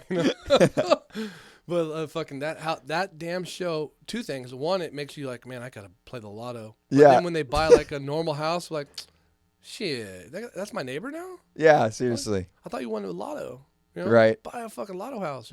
But it's not that much, It's like they could only, if you, like the one I was watching, they won $1 million scratcher, which is fucking nuts. So it's like 600,000 cash. Yeah, they get $600K cash, and so that puts the budget for their house around like 300,000 to 400,000, because they gotta keep on paying the property tax and all the other bullshit. Otherwise, they're gonna lose it real quick. Yeah, I saw one. It was a retired nurse and a retired fire department people, and they won the lotto, so they're gonna buy a lake house. I'm like, okay, you guys can die. Fuck you guys. Fuck all you guys. What's next? You're gonna apply for a loan to get a house from the free homeless people? Right. Gonna fucking house you up here? Yeah. Fucking bullshit. That's what I'm gonna do. Oh yeah. I'm gonna pretend to be homeless. That's the best way to get a house. Houses right now are insane, dude. Hey, you talk about like generational wealth. So like I've been applying for houses. I make between me and my wife, make decent money. We're working our ass off. Yeah. You apply for a house. They say how much money are you gonna put down. And then also you have to identify where you got the money from. They always say that, and they'll ask you. I've been asked this about 7 times. Do you have a family member that will give you the money, the loan? Like that's so popular. Like it's actually an automated question. Do you have a family member who's going to give you the down payment? Wow. Because the down payment. Say you're going to buy a $400,000 house, you need 10%, you need $40,000. Well, before they were saying people live paycheck to paycheck. Well, how are people going to get $40,000 if we're living paycheck to paycheck? Right. So it's like you have to win the lotto just to get that down payment to get to. So like it's not my lotto dream house it's my lotto down payment for a house finally. Yeah. So like these people, homeless people, they didn't just start a down payment program where they're just get rid of down payment, get people in the fucking houses because all my money's gonna go towards a house, right? Tax money, and I'm gonna give people jobs. And that's same thing with the online apps for the not dating but the stocks trading. It makes fucking opportunity for everybody better, and then because now it's accessible, people are fucking into it more, and it's doing good. Right. And then GameStop, now you're making fucking homeless diamond hands fucking No, it's like memed. Yeah. No, there's like memes about it. Yeah, like you were not seeing fucking memes about trading stocks. Not even. I feel like 2016 was like the height of memes and shit. It's like we were pretty far off from like making stock exchange memes and shit. For sure. There's a lot of memes in like crypto culture, but like Dogecoin, that's like literally a meme, and that shit's blowing up. Yeah. Because it has like these big time guys like fucking Mark Cuban is into Doge, but Mark Cuban's a moron. Yeah, I don't like that guy. Well, not everybody successful has all the answers. They have a couple. Sometimes business people or people in business are no different than Smash Mouth, right? So Smash Mouth made it big, we know who they are, but really they had one song. Right. One song. So a lot of these business guys are one-hit wonders also. They have fucking one big hit, but now they are out there, fucking Roger Stone for life. They're fucking invested, and somehow they're just going to be out there. Right. But you really, like, if you're like, ask for like music advice, you're not exactly going to Smash Mouth. You're probably going to ask someone different. If you have a master class and it was Tom Morello or, anybody from Smash Mouth, what's the lead singer's name? You know him? No idea. There's no "Hey Now I'm a Rock Star." Yeah, that's what things that stuck in my head. Hey Now, and that's like I think it was a song for every fucking '90s movie, but Scooby Doo and shit. Right. And then they did a cover too. They did a cover of a song that was real big. No, I see what you're saying. That's a good way to put it. Yeah. Everything is Smash Mouth now. Yeah, and I said there's a couple things I've really heard, and I don't like cliches or phrases because a lot of them are bullshit. But a lot of them make sense when they're not like 20% of your 20% of your labor will make 80% of your profit. Yeah, that's how I think Warren Buffett or someone said something like that. So when you go into it, you have to think about that in your business. Like you think you're going to hire 100 people, they're all going to make you money. If you get pissed off that 80% of them suck, that's society. Right. You know, everywhere you go, and like I said, I'm an electrician. I think I'm gonna fucking fail when I go to this job site. I suck. I don't know what I'm doing. I get out there, well, shit. I'm the fucking 80% of these people are dumb. Oh yeah. You know, and that's everywhere. Unless you get to obviously the NFL, you're at the fucking top elite. But everything underneath the NFL, every football underneath there, college football, you know, there's only a couple guys that are the elite. Everybody else is hanger honors. Right. And Yep. there's a lot of fucking hanger honors these days. Like employees, they're impossible Yes. to fucking manage these days. Show up and do your job. You become employee of the month. Yeah. That's all they ask you to do. Show up and do your job. Right now, it's like I feel like they're trying to get rid of employees and shit. They just want everybody on a UBI, which would be pretty cool. Fuck it. I want to get a UBI. I want to get a universal basic income. Like Alaska. Yes. You know, well, they say like one other thing is that if every job is important. So right now, if they just put it out there, wait, we're the richest country in the world, right? We're the fucking country in the history of the world. We can lead the world. We can do whatever the fuck we want. Right. Let's design our game. It's America, and we love everybody, right? Let's design America. Let's put some jobs out here.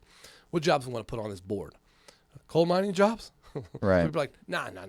Let's not do that shit. Right? Who coal mining? Like, you guys should coal mine. Then what are you gonna do? Well, I'm gonna be the CEO golfing guy. No, fuck that. You know, why are you fucking CEO guy? How about we just get cool jobs here? That's a great job. Let's all make pipes. Let's just all blow glass. Blow glass, you know, fucking. You know, but there's like a lot of jobs that people do as an electrician. Hey, like I accidentally fell into the job of being an electrician. I wanted to become a mechanic. At first, I realized I fucking hate being a mechanic, and then I got right into electrical field, and I excel at it. You know what I mean? So once I became an electrician, I didn't think about becoming anything else. I didn't think about I was making okay wages, and I loved that job, and I was really good at it. You know, there's a portion of the job I disliked, but overall, man, if I had an option to make the same amount of money doing something else, it'd be hard pressed for me to change the job. I wouldn't go in the office for the same job. Right. You know what I mean? So, people will do jobs. They said 80% of people are lazy. They don't want to do shit. That's me. I'm in that 80%. So what are we gonna do? Well, I fell into the job of fucking gas station manager. Well, yeah, genetic, you know. Yeah, seriously, it's straight You have up a choice. genetic. Yeah. If you grew up Indian, you could be with a doctor, lawyer, you know. But Punjab, I guess, is straight to gas station or truck driver. truck you know, driver. Yeah. and The Sikh specialist, right? pretty much Yeah. that the main reason why like so many Punjabs they do that right when they get here. It's like low risk, it's consistent, and there's like not a lot of overhead. Like you don't got to invest a shit ton before you start making money. And it's like, you know, nobody wants to be fucking selling snacks and like gasoline and shit. Right? What do you mean? Like beers consignment, like the people bring it in, and you're not like, I'm gonna buy $1,000 worth of beer and then we sell it and make profit. You have a certain situation where No, we pay them upon delivery, but it's like that's how it works out. yeah, but it's like it's not like if I ran a fucking art boutique, you know, I'm gonna have to buy all these art pieces and then I'm gonna have to hopefully sell them. Whereas like beer or like Coca-Cola or like, you know, You couldn't have enough of it. you can't. Yeah, you're gonna run through it. Yeah. You know, it's like no matter what. I heard the best like business that you could own and run, like the easiest, is like a auto parts shop, like a O'Reilly Auto Parts. Oh, because people have to buy the parts. People have to buy the parts, and those parts have like their shelf life is like Forever. infinite. Except yeah, for batteries. yeah, except the batteries and stuff. But those are, you know, people are always gonna need new car batteries That's and a good shit. idea too. Yeah. And you're basically just you're just like paying for the building, and then it's just like steady income. Yeah, it makes sense. Yeah. So I had an idea, kind of like we were talking about, is sodas are such a huge markup, right? This is like a 10-year-old, 20-year-old idea, but sodas are a huge markup. So what if you had like one of those like little kiosk type sushi places, like, you know, they have you drive up like, you know, Dutch Brothers. Yeah. But the only thing you sell is sodas, but not just sodas. You have Pepsi and Coke, but not just Pepsi and Coke. You have Cube Ice and then Pebble Ice. That would be good. For every extra large soda you buy, you get a free small bag of seeds or a hot dog. That'd be genius. And then sodas are like $2 a piece, but Only thing that would make it better is if a fucking chick in a bikini was serving it to you. that's the other part. Yeah, so that's the other part. The food trucks. See, when I got into construction, basically eat off a food truck, and then I realized I used to work here down the street, Sandy's Country Junction. There was a couple ladies that worked there when I was in high school that were pretty for those guys, I guess, but these guys would come in religiously following these chicks, like they love them, and they would just get coffee or whatever, just thinking that they had a chance. None of them guys had a chance. Coffee cells. Yeah. Call them coffee cells. Fucking free, but they just want to talk to her, So like the lunch truck, same thing. When there was a hot chick, these guys would show up to buy food, and I'm like, these guys are fucking suckers for the, being patronized by these hot chicks. Yeah. There's no dick pussy getting motherfuckers. So I'm like, I'm gonna get a food truck. I'm going to put hot chicks in there, and the food's all going to be healthy food. The guys won't even know. This is what we have to sell. We have this food, and then they would just buy the food because the chicks are there, and then I'm getting them healthy. It's like a double whammy, Healthy food's expensive, though. Yeah, I didn't realize that. If it's dirt, cheap, and unhealthy as fuck, maximize those margins. That's what they do that for. Yeah. Back in the day, they said like 60 years ago, we put like our food budget was like 10%. And then our health budget was, other way around. Sorry, our health budget was 10%, our food budget was 30%, and now it's flipped. You're right. Our health budget now is like 60%, our food budget is like 10%. Yeah. We're spending more on health than we are food because we should be buying better food, fuckers. We should be, but I don't think it's going to work. Like, we're still going to have fat fucks rocking around. Yeah. I said, back in the day, Arnold Schwarzenegger, he was the health czar. And Arnold Schwarzenegger would go around trying to get people to work out and stay fit. They're like, these fucking Nazis, And then Michelle Obama, remember, she was trying to get people to better food in the schools and cut back on soda. They're like, these fucking liberals are taking away our fucking freedom. Yeah. And now it's fucking COVID, and people are like, why don't they tell us to be healthy? They don't talk about health ever. Yeah. Like, motherfucker, you just got to pay attention to the things you hate because they're telling you that fucking shit. You just hate the people who are telling you it. Right. A lot of it is just common sense, too. I think they need to, why are steroids illegal? Why do they make this shit illegal? It's only, Are they illegal? Yeah. Like, you cannot, tren, and you, under the counter, it's very hard to get testosterone, like TRT and all that shit. Your doctor will put you through so many other bullshit medications before they're like, okay, fine, you could get on TRT, you could get on testosterone. Unless you have the right doctor. Yeah, unless you're buddies with your doctor, you got a good doctor. But it's hard as shit to get human growth hormones, HGH, all that stuff, all the good stuff. Yeah, it's hard to get all the good stuff. I wonder I'm not worked out yet. The good shit. Are you trying to get on it? No. Do it, Ruben. You'd be a fucking alpha Chad. That'd be crazy. No, I have too much. My life is too busy, and when I do, my body, I've always been really, really, really fit. I probably didn't break 165 until over 30. I'm constantly played hockey and snowboard. I was really healthy, zero body fat. You were lean though. Always. You get jacked. And I would Let's get out jacked all the time. Let's start doing steroids together. Well, I'll probably get surgery probably in a week or two, and then we'll go after that. For your shoulder? Yeah. What's the matter with your shoulder? My shoulder's fucked up too, man. Well, you got it from the job? My left one, no, it's off the job. But the left one, I did hurt when I worked I was a lineman for PG&E climbing poles, and I was 35 feet up, and I was on an old beat-ass pole, You have spikes, you actually climb up. Yeah. You don't safety off until you get there, right? So I was climbing up, and then my hook, my angle might not have been that good, but I slipped out, and then with my left arm, I caught myself, and it ripped my shoulder and fucking ripped my underarm. Oof. My muscle in here.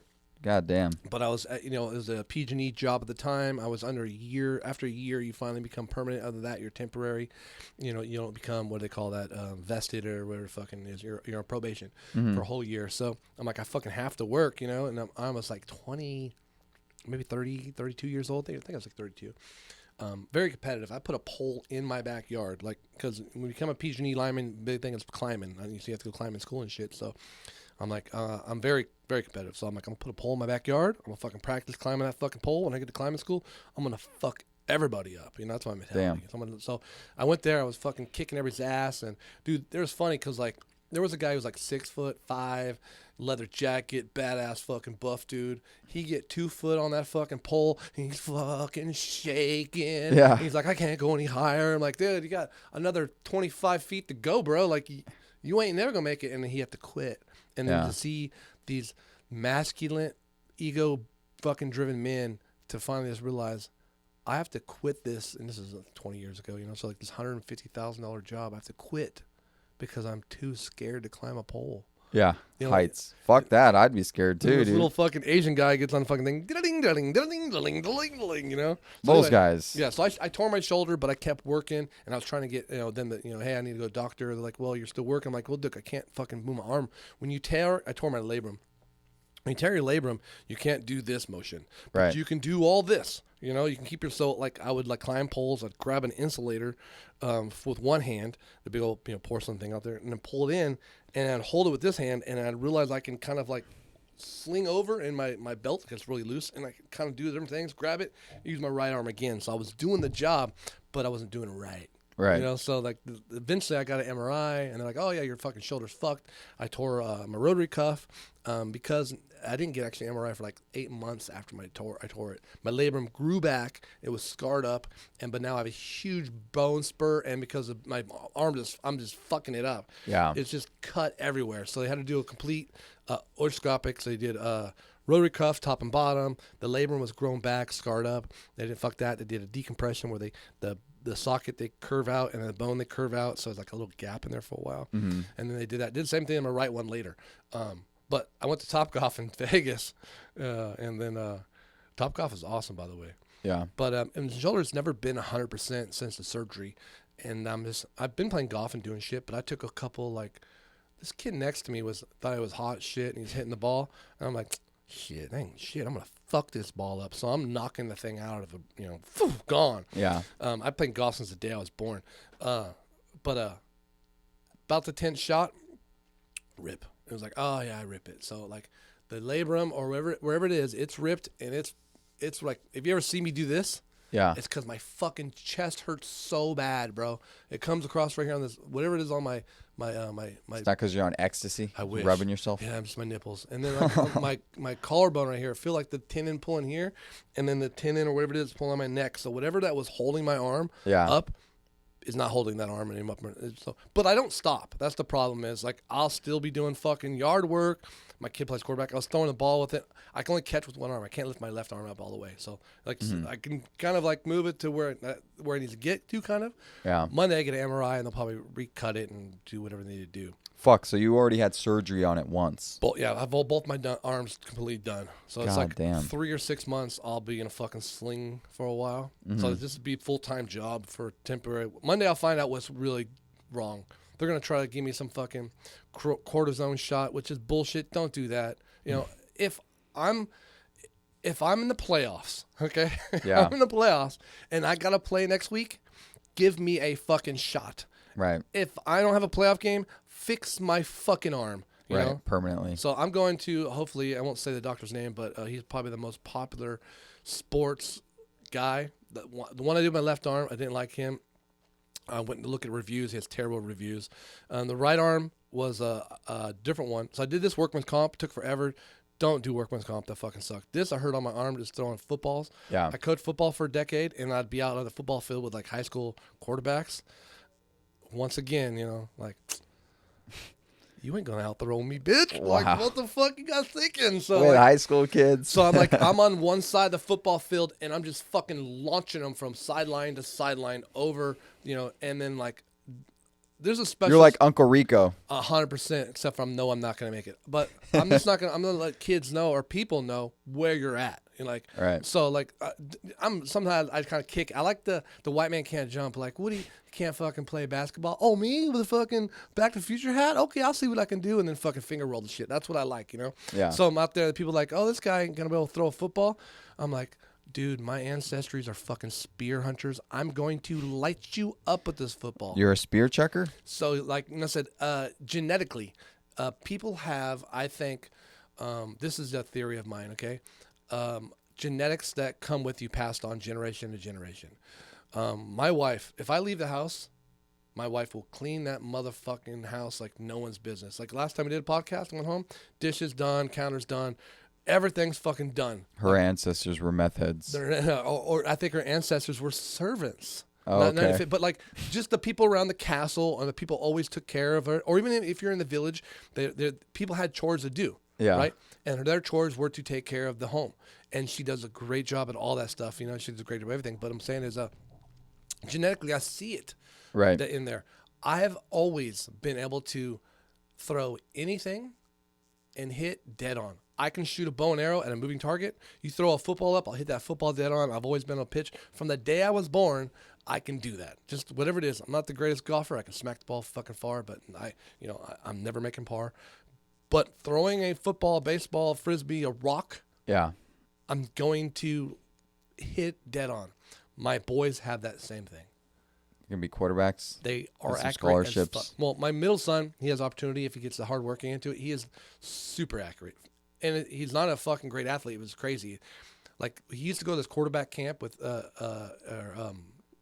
he used to have a quarterback coach he'd go to weekly with all the other quarterbacks who play at the same high school he's at. Right. And at the end of every practice, they have a competition. They would have a crossbar and, the fucking up, the field goal thing, and they have to hit the crossbar. First person to do it wins. Certain person to do it many times wins the company. So every time my son would win.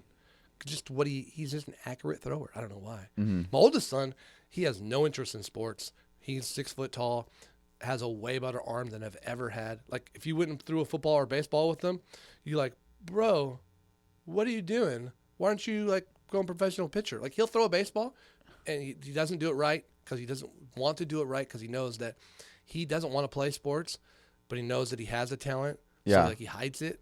But he'll throw a baseball, and just by throwing it to me, it will go like curve. Right. Throws a football, same shit. Like, he has that talent, Damn. but he hates everybody out of the people out of school who look like that Yeah. because of the cookie cutter mentality of this town. Cookie cutter. They don't want to be Big part Lenny. Of it. Yeah.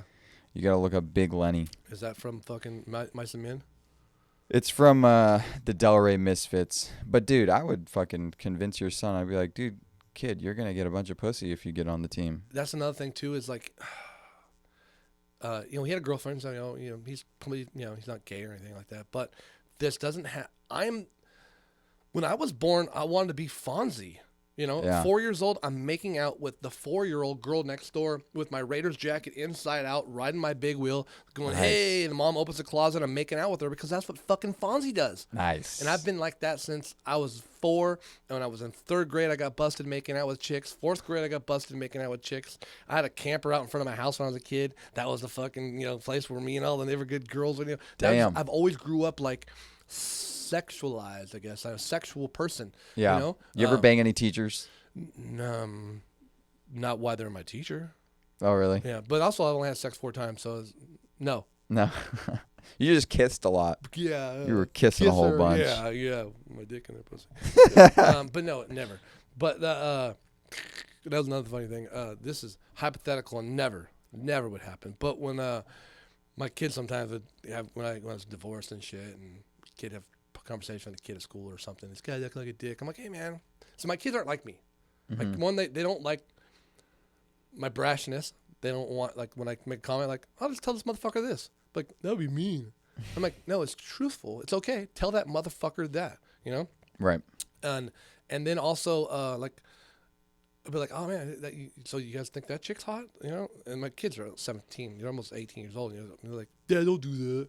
Because, like, as societies today, they don't fucking sexualize people. Or I don't fucking know. I don't know, But, Dad, you don't know her pronoun. yeah, you don't even know.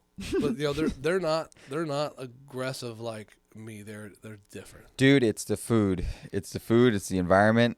They're making us all low T. I think that's what it is. Well, my middle son is more like he's gonna be Pussy hound.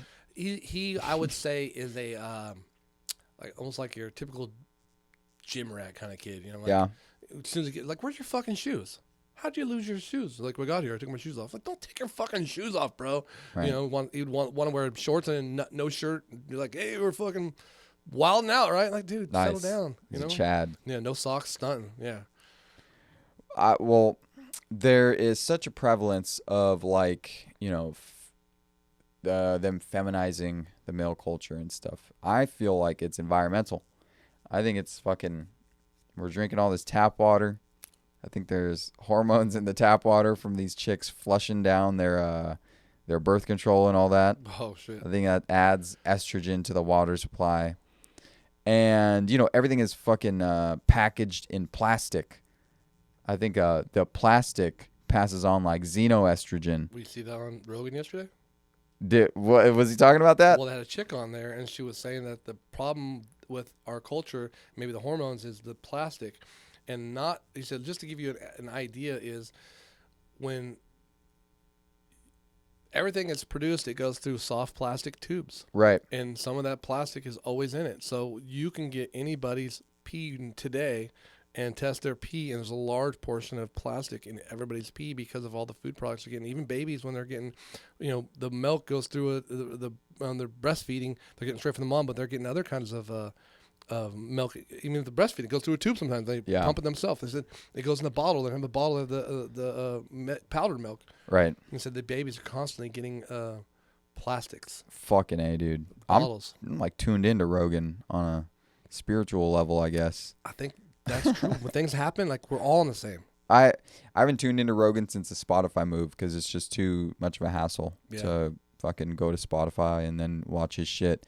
But I definitely believe that we're getting too much plastic, and breastfeeding, it's like straight from the tit or you're doing it wrong, You got to be sucking on that tit.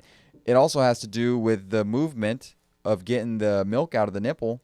The baby needs to press up on the nipple and squeeze it to get the milk out. And there's a thing called mewing.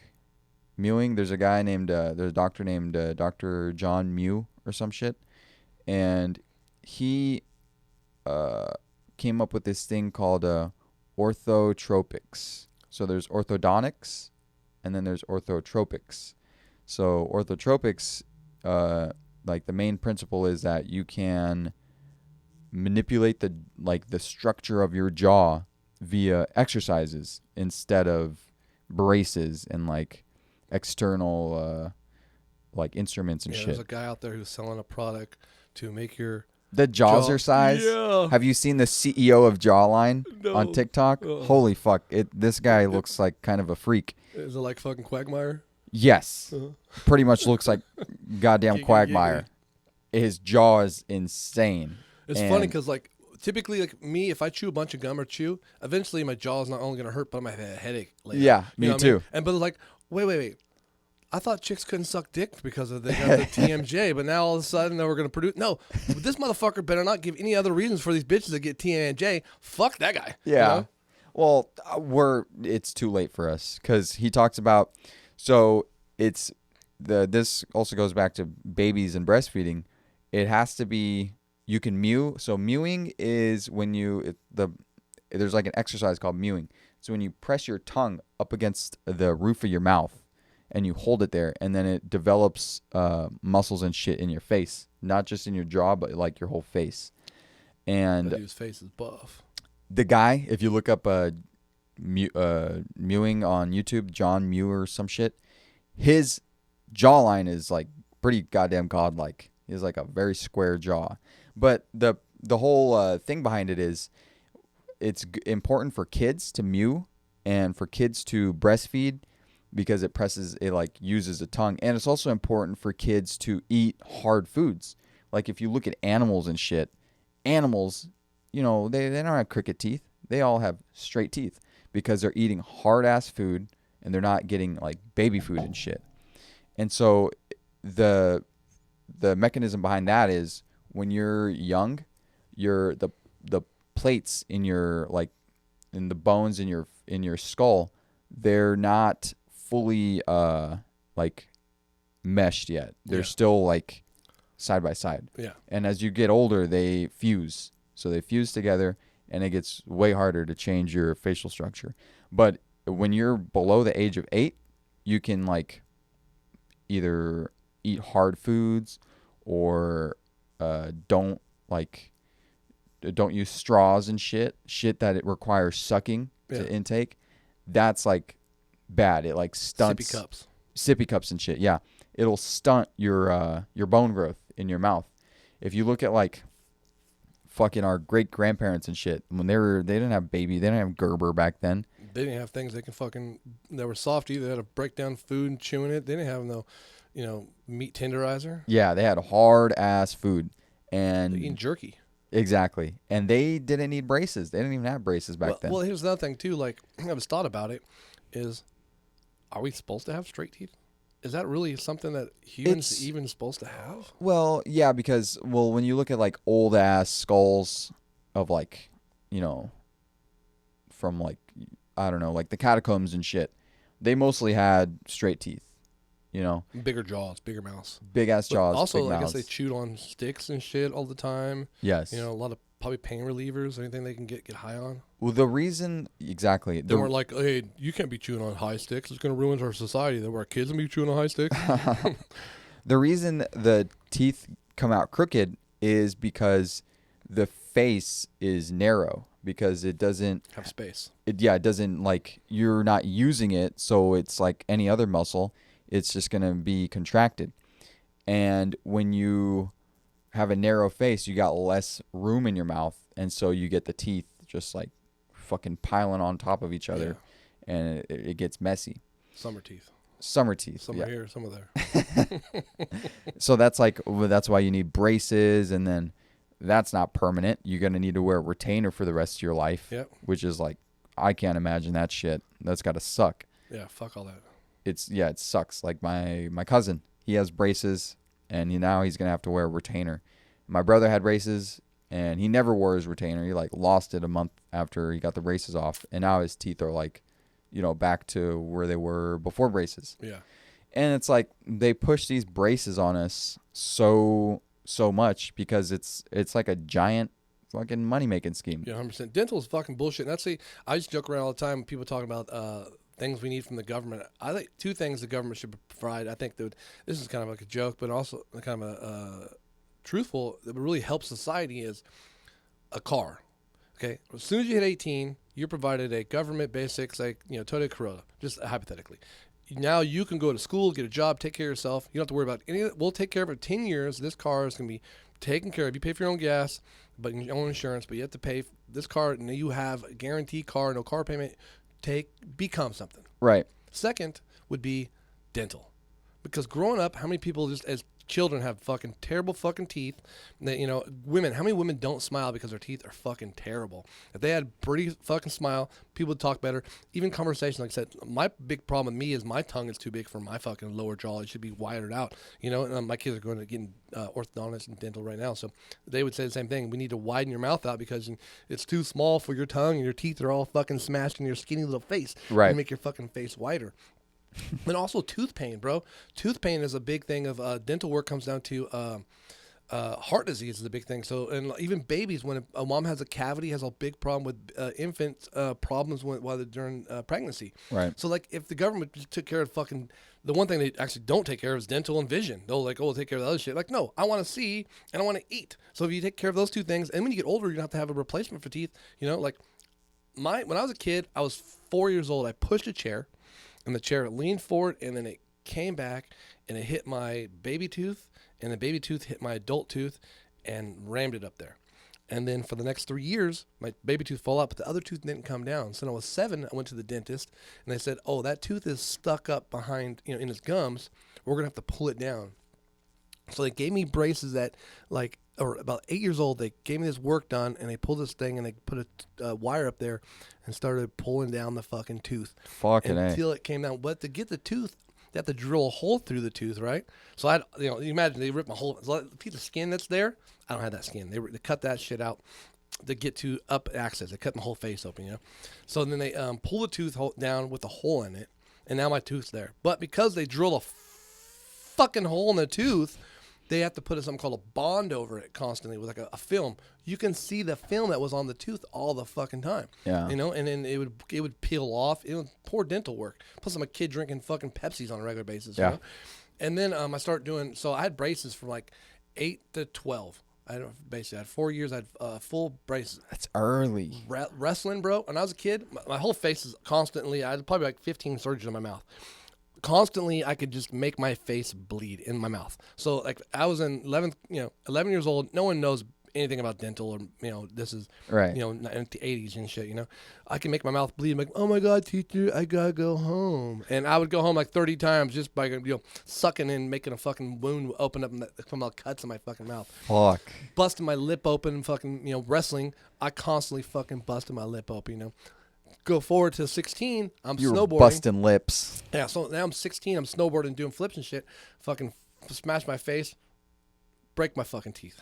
Fuck. So all 4 of these are all crowns. Yeah. So even though I had braces for 4 years to make my fucking teeth look, those fucking teeth are gone. The braces that maybe did something. I don't fucking know. So I grew up the benefit where people was like, oh, you got nice teeth. I'm like, I really don't, But Right. I kind of have a fake smile, But like, I can understand where other people would. It's huge to them. Right. Where like their whole life they think about that one tooth or a crooked tooth or whatever it is, and then they blame the reason I'm not getting laid is because I got this one tooth. If it's a black tooth, then they're right. That is why they're not getting laid. Sucks, yeah. Black tooth, or get that shit replaced. Yeah. Do something about And it. that's nothing. You know how much a fucking implant costs for a tooth? It's like $5,000 a tooth. Bro. Yeah. I'm missing a tooth right now in the back. Yeah. Yeah. I'm And I should have gotten that filled in because now my mouth is like shifting, and it's like, they told me to. They're like, you got to get an implant fast, otherwise your mouth is gonna like Fill shift. in the gap. Yeah, it's gonna go get all fucked up. And I just didn't listen. I was like, oh, these bitches are trying to scam me. Even when they talk about the tooth, they got to put a post in, and sometimes what they do is they get a cadaver bone, and they put a cadaver bone on there to make the fucking tooth. And they said it's still like a 60 or 70% chance that it won't take, so you have to do it again. I'm like, that'd be my fucking odds. I'll fuck that shit up, See, when I was a kid, I don't know what it was, but I would always wake up and throw up, like.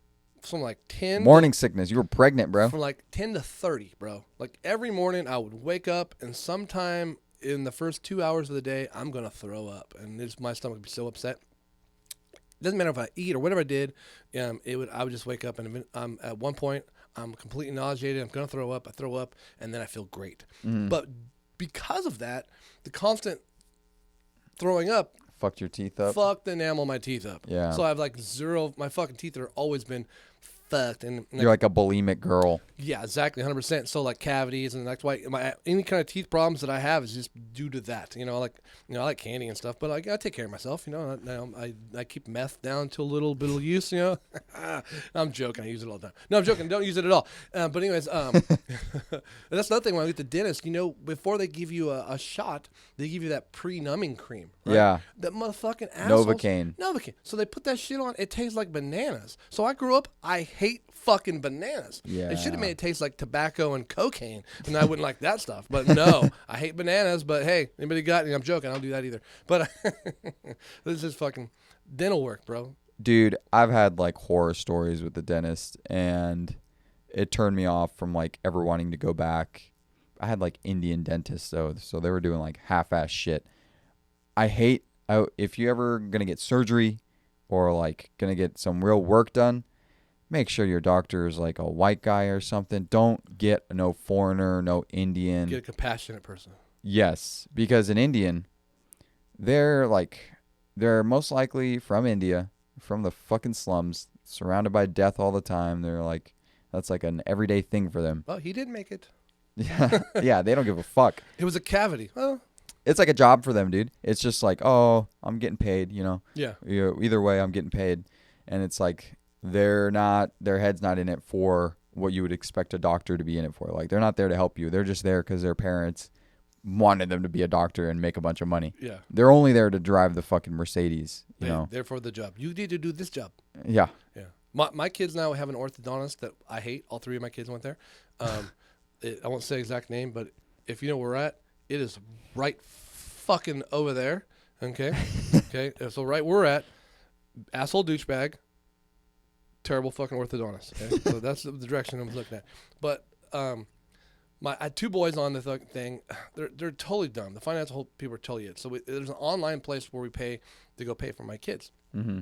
So I typically am out of town all the time. So when it came down to my daughter, they divorced. So the mom takes care of her half, I take care of my half with signed paperwork. So I said, hey, just email the paperwork to me or fax it to me or mail it to me. I'll sign it. They're like, no, you have to come in. I'm like, ain't happening. And finally I said, okay, look, on this day I'm gonna be home because it costs me a lot of money to fucking come in, miss a day of work. Right. And so I'm like, I'll be home this day. I have a lot of things to do. I'll come sign it. They're like, well, our office over here is closed, but you can meet us at the Fresno office. Wherever you want, bitch. So I show up, and that chick's not even there. Oh, my I'm God. all, well, can you just give me the paperwork so I sign it? I don't need anybody. I just got to sign the paperwork. They're like, well, no, she has it. It's on her computer. She can get here. I'm all, then fucking mail it. You guys lost. Mail it. Yeah. Mail it. I get it fucking done. They fucking never give me the paperwork, never give me any information. And then they're calling me and say, hey, Ruben, we want to talk about make sure a payment for your daughter. No, they said, how much you, with payment for your daughter. I'm like, okay, well, how much is it? They said, well, what are you going to pay? How much is it? What are you willing to pay? You've never given me a contract. I said, I don't know how much my form is, how much it is. I said, I don't know what the monthly payment is. I said, and then the other place where we go to pay for your thing, where my other 2 kids are, where it says everything, my daughter's not on there. Yeah. So how do I pay it? I'm just going to call you in and say, hey, I'm just going to give you some random money. Like, oh, no, okay, we'll get on it. My daughter's braces are coming off soon. Still, cannot pay it online. I don't know how much we're going to pay. The numbers, they can't come up with any fucking information. There are fucking idiots. What I'm taking away from this story is kids are a goddamn hassle. Oh, yeah, 100%. I don't think I'm going to have kids now. Yeah, that's another thing, too. Yesterday, like I said, I left here. I was in the groove of making music, and I had a text from my daughter. Her fucking, speaking of braces, broke. She's Jesus. like, hey, my braces broke. Wire fell off. I need, I had an appointment for her at 1:30 when she called me at noon. I'm at school. It hurts. I need you to come get me. And I go fucking pick her up. I'm like, what am I going to do? Like, your appointment's still at 1:30. Mm-hmm. You know what I mean? So, like, I guess apparently she had a wire, and it popped out, and her mom's like, fuck, I can't have that wire there. And so the daughter's like, just put it back in. And my daughter, my ex-wife and her boyfriend cut the wire. Make it short, but not short enough. Just short enough to poke the shit out of her. Jesus Christ. So I'm like, fuck. Like, so on my car, I didn't have enough tools. I'm like, I'll fix it if I had my tools, electrician. But, so now I got my daughter in the car. We got to wait for my son to get out of school because we're at the fucking same school. So I'm sitting there for 20, 30 minutes for nothing. Yeah. Then I'm fucking taking the fucking orthodontist, take that, and I was like, okay, after this, we're going right to your volleyball practice. So, well, I don't have my volleyball clothes. Oh, cool. So now we're going to drive all the way to your fucking mom's house to get your fucking clothes, getting there. She don't have the key. Her brother's inside the house. Fucking, he won't pay attention, got his headphones on. So like I call him, like, FaceTime. You better fucking answer that fucking door right now. We're outside banging. I hear her banging. Fucking open the door. Does she have a key? No, that's why she's fucking banging on the fucking door, Yeah, so what you're saying is right. Kids are the worst. Yeah, go to Southeast Asia, and it's called Southeast Asia Maxing. Yeah, that's right. Plan B, fucking Southeast Asia. That's like a fucking great, right? Yes. Medication Plan B. Thailand. Let's go to Thailand. Oh man, fuck, bro. I was heard on the day yesterday on the news. They're talking about welfare. How women are just having babies to get more money. Like, let's just walk through this. Okay? First of all, so you're saying this wild chick who wants to live wild is gonna get pregnant? Right. Okay. We're going to get pregnant. Okay, so that's 9 months at least. We'll say a year after having the baby. You're on lockdown for a year. Party over. Fucking taking care of some shit. Right. Now if you're a fucking deadbeat mom, you out. If you're a piece of shit wild and out, do you have someone to take care of your kid? So, okay, so now you're going to get pregnant again? Right. For what? How much more money? Is it a $2,000 a month? No, it's like $120, maybe $200 a month. I'll even give you $500 more a month per kid. They ain't paying for shit. Even if I give you $1,000 per kid, that ain't gonna give you shit. So what do you think this person? They said that people are having up to 10 kids. Okay, that is 20 years, bro. Right. 20. You also got to find someone who wants to fucking knock you up. That is 20 fucking years. That is a long fucking plan to get $2,000 a month. Yeah, just start a fucking only scams, OnlyFans. Or just knock up the nerd for your anchor baby, and then go get the bad boy. Yeah, get a beta provider. You know that who has more money? The fucking tech fucking nerd who never got laid, or the government who's Right. giving you break off checks? You have to go check in all the time. Even on welfare, you know, people don't know this.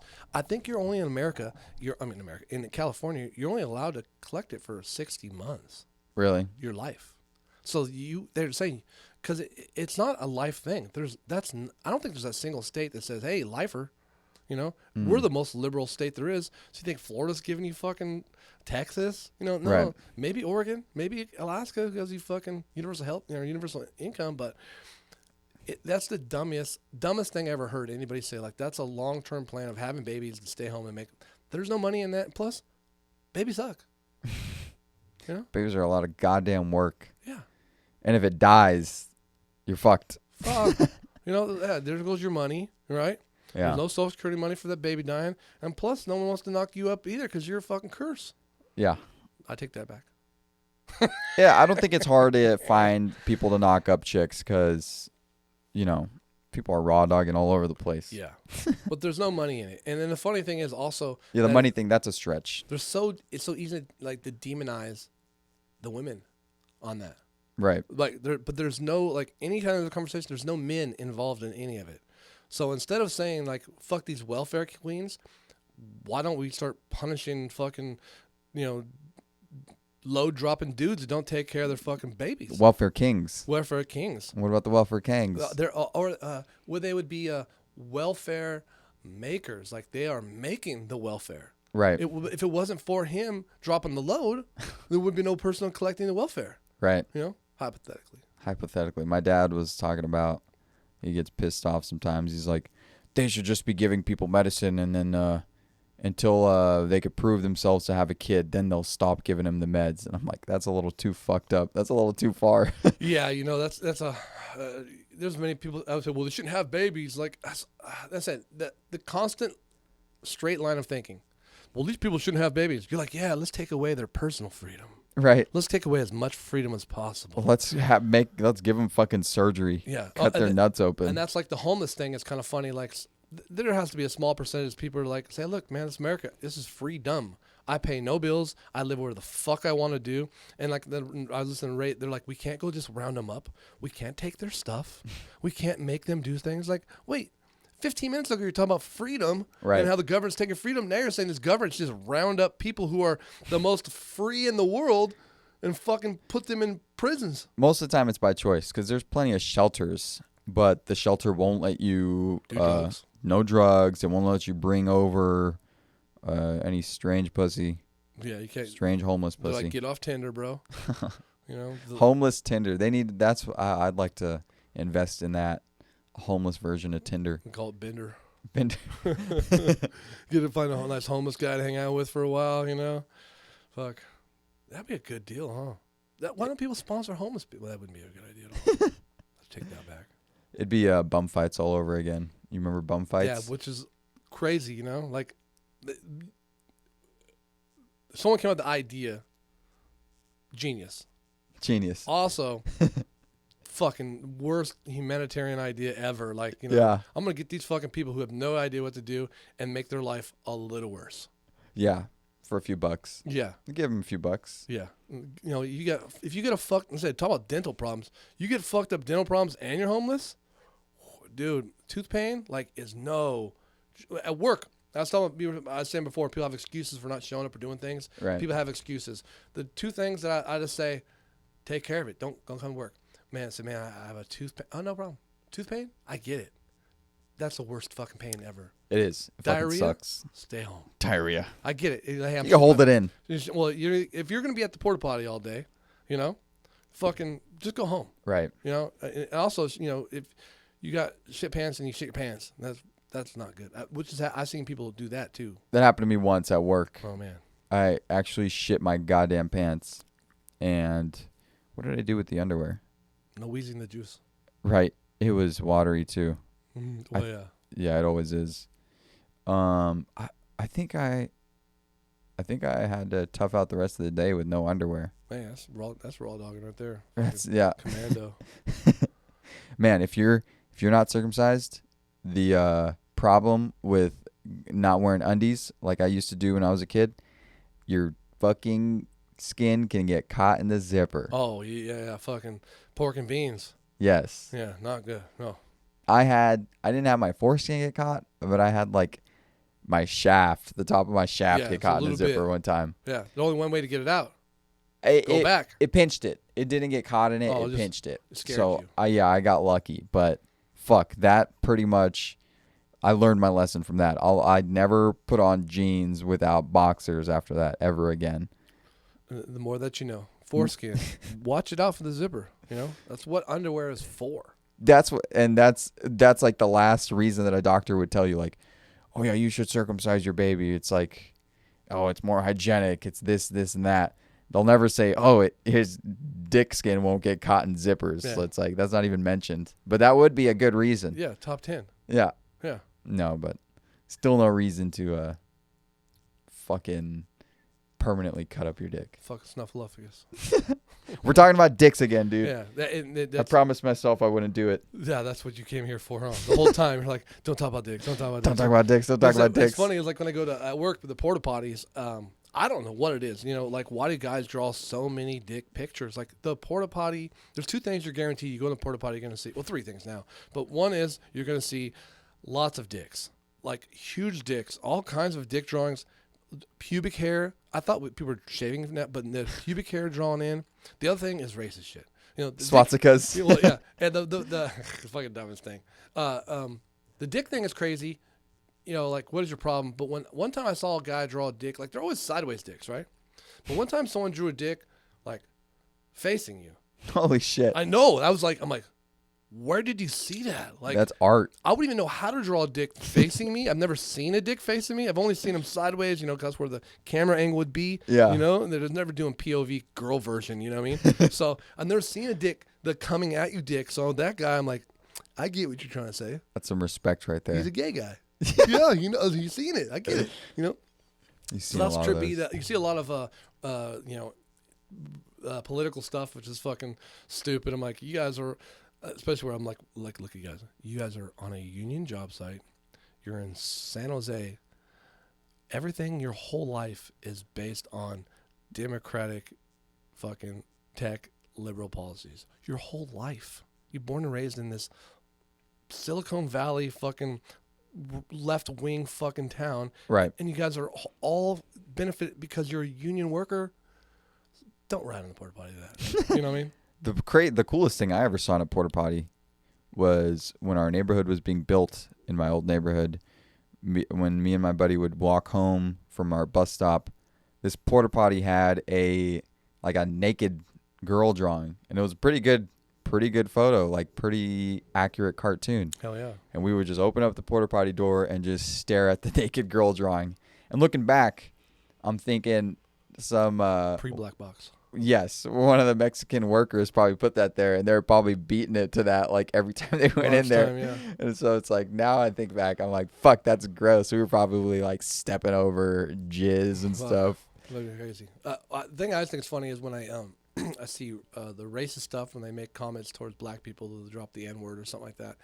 You know, on a job site, typically, you know, the population doesn't equal like the population, you know, we're at. So like, Right. Even though there's a lot of probably black people in the Bay Area, the job site still has few of them. So like I'd be on a job site with like 60 to 100 people. There might be 3 black people on the job site. Right. So when you right on the bathroom door, you know, like, you know, fuck, you know, and you drop an N-word, it'll be like, dude, that's so like passive aggressive.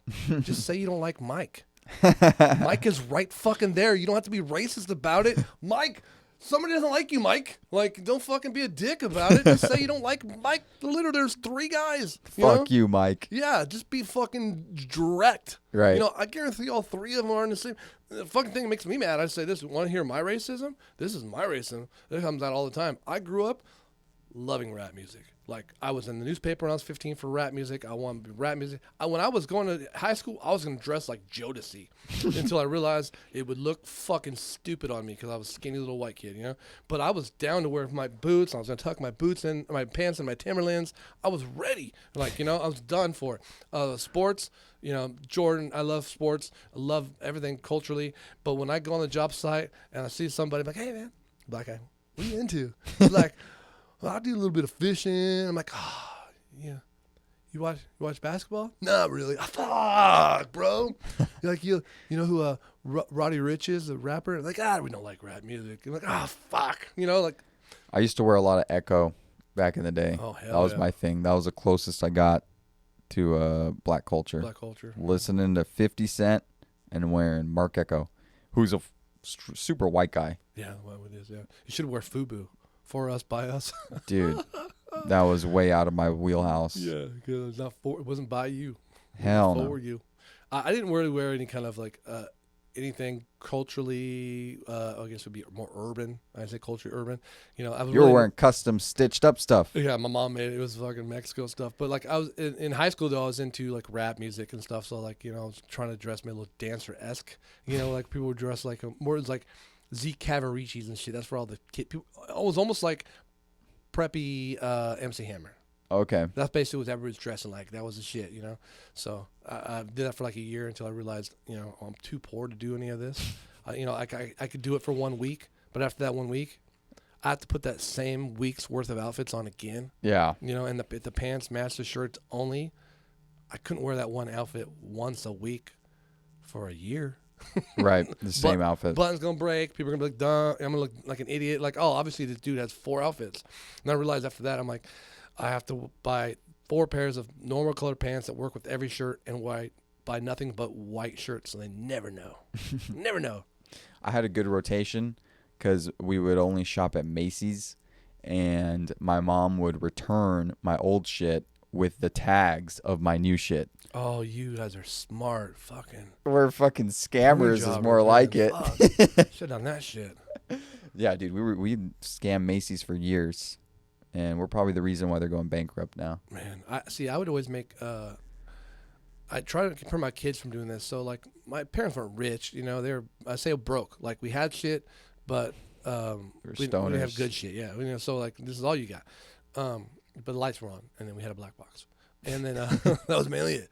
But like so, like if I'd go buy clothes, I wouldn't try to buy a pair of Jordans because I know they were really expensive. So I'm like, to make it seem like I'm not a greedy asshole, and then also because my parents raised me, I try to get less than Jordans. Right. When I probably could have got Jordans. Shaqs. But I'd always less than myself. So I get like I can get a pair of Cavaricci's. I wouldn't buy the exact pair I want to buy. I saw that at a discount pair, so I'd buy this blue pair. Right. And then like this fucking looks dumb, and I'd never wear them. You know, so I'd always fuck myself by trying to take less. Yeah. You know?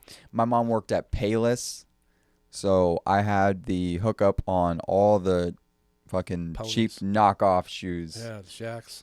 The Shaqs, the Airwalks, the The Airwalk ones, yeah. The Airwalks, dude. I had so many pairs of fucking Airwalks and Shaqs, basically. Yeah. That was like the only 2 things that I would get. But people, the scam that they would run in Payless stores would be they would walk in, put their old shoes in the box, walk out with new shoes. Oh, yeah. And that happened a lot. I bet. A shit ton. Yeah. And it was Payless, so it was like, you know. Also, when you're a kid, and what you do in the first place, that's what you do when you're going to buy them. Right. Like, you want to wear these out? Fuck yeah, I'm wearing them out. These are fucking cheetah shoes. You know, my parents. Remember Mervyn's? Yeah, Mervyn's. That's where I got all my clothes on as a young kid when I first got clothes. So they didn't have. People had the ponies, you know, or the ponies. No, what was it? Kangaroos. Kangaroos back in the day were super hip. Everybody had kangaroos that had a zipper on the tongue, right? But the knockoff kangaroos were cheetahs.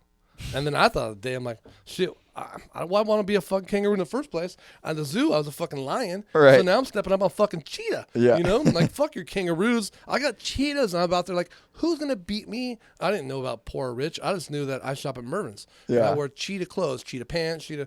And so, like, that's the shoes I had, cheetahs. That is fucking hilarious. But the poor, like, they had I think it was Payless shoes. I think that's where it was.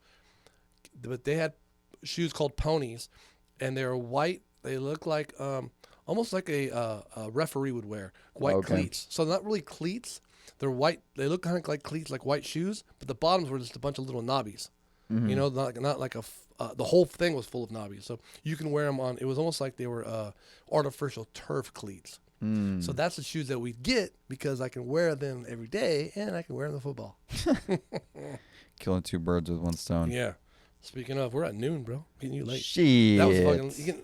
We got to settle this down. We got to chop this up a little bit longer and longer. Imagine if we had another person in here. Yeah. Fuck, bro. So once again, I'm going to close this out. Okay, make sure you guys go subscribe and like. We have a second video here. We got Jasker. Let's Awesome. go. We got to start a podcast beef. We got to get our numbers up. We'll find him. There's a guy out there who was trying to start it with someone else, bad friends, Bobby Lee and Andrew Santino. That's a fake beef. Those guys are faking it. So we're going to go after them because first, Bobby Lee and Andrew Santino are cool guys. I like them, and they're way bigger than us, right? They don't really know us. I don't think they'll dox us and hurt us like as like if we. Oh, you want to start a beef with them? Yeah, we'll go after Bobby Lee and I think Bad Friends is the group, but we should go after like Bobby Lee's okay. Let's go after Santino. I hear he's got a Me Too brewing. Oh. He's about to get Me Too. Literally, like you heard? Yeah. Oh, yeah? I got to look that up. Oh, well, I don't think the news is anywhere, but... We're just making it up. No, I'm not making it up. I'm not making it up. Allegedly. I'm pretty sure there was like a theater that he would go to, and he was harassing like one of these underage like high school kids who worked there. It was like a girl. Oh. And it got to the point where she had to like tell her parents, and then the parents had to come to the theater, and then they had to like tell Santino like, okay, you can't perform here anymore. That's what I heard. I gotta check that out because his whole thing is he's a husband and like his show is not sexualized at all. Those guys, any of those guys who are like all about their relationship and stuff, those are the ones you gotta look out for. Oh, bro, like that. You hear about that black relationship guy? So there was it's mainly East Coast, but there's like a love guru guy. He was all about relationships, and he based his whole career as being a love guru. And don't cheat on your wife. Treat your wife like a queen. If you don't treat your wife like a queen, you're a fucking piece of shit. You need to grow up, be a man. The whole thing was about being a man and appreciate your wife like she's a queen. Yeah. And don't cheat. And then he would talk shit on Charlemagne the God, because back in the day, Charlemagne the God used to cheat, and he always says Charlemagne the God said, I've been faithful since 2016. I'm proud of him, been faithful, but I did a lot of bad things, but now I'm faithful. Black men don't cheat. He always jokes around about it, but now I've been faithful. So this guy would talk shit about Charlemagne, and Charlemagne was like, fuck you, I'm a man. I make mistakes, but I own it. Right. I'm doing the best I can. I'm growing, and you should understand that people are on their own path, and fuck you for telling people to do their own thing. And then it comes out that he was cheating on his wife the whole fucking time. Yeah, he's got to be the biggest cheater. So he got busted, and he first said, no, I didn't do it. Within like 5 hours, posted a video, him holding his wife's hand, and she's like sitting there. She's not very good looking. And he's like, I messed up, but I'm going to do better. And my wife's by my side. And so Charlemagne the God's like laughing his ass off. Was he the donkey of the day? Donkey of the fucking day. This guy, man. So like I was going to look at this guy on Instagram, and like his post about like my mistakes and now his wife next. His wife should just beat the shit out of him live on camera. We live yet? And just beat his ass because the guy's so full of shit. Yeah. Like I said, it's always those guys, right? Why is she with him anyways? That's fucking, she's probably got some skeletons too. Fucking what's going on, right? Right. So people, sometimes you got to move on. This guy at work I was talking to, and he was saying that, the reason why society is so fucked up now is because people give up on their relationships. I'm like, bro, 70% of families have always, people are divorced. They're starting to say 30% of people are right. No, 30% of people are just holding on or too scared to leave. People are just, every relationship you ever had up until now is failure. Yeah. Even me, I was married for 10 years. It was failure. It's just human nature. You get tired, You grow. Right. Are you not growing? If you don't grow and don't ever do anything else, then you may not stay with that one person who doesn't grow. Right. But and that's another thing too, if you have this lifestyle and you do like hang out with your bros and doing this, and she has this lifestyle doing that, and you just meet up every once in a while, you guys are going to drift apart. Oh, yeah. You have different lives completely. Yeah. And so just face it. Hey, this is what I'm going to do the best I can this time. Or maybe some people are just going to hold on. They understand, hey, business-wise, this thing works out best for me, and I'm content. Mm-hmm. Content is a big word. But a lot of people aren't content. Right. No, a lot of people are fucking miserable, dude. They need a trip to Thailand. Thailand, at least. You know, that's where you get the lady boys. Was it we had Avoid those we had a newscaster, unless you're into that. something Ryan, and he got busted for fucking underage boys or something. And then within like 1 month, that motherfucker moved and flew to like the Philippines or fucking Thailand. Yes. He's like, I realize this is my lifestyle. Yep. Fucking A. At least he's honest. Yeah. Well, we're honest too. So check us out, Line the Truth. Subscribe, like, share. Go check us out there. Hit us up. Go to our our webpage, Legends Podcasting. We're looking for hosts, comedians. You want to come record your podcast. The set won't look like this, but we can make you a legend and record here also. Got anything else, buddy? No, you pretty much covered it all. Buy our merch. Line in the Truth merch. Yes. We got more coming out. Hell yeah. Yeah. Headbands, beanies, socks. Mask. Hey. Yeah. All right, go get vaccinated.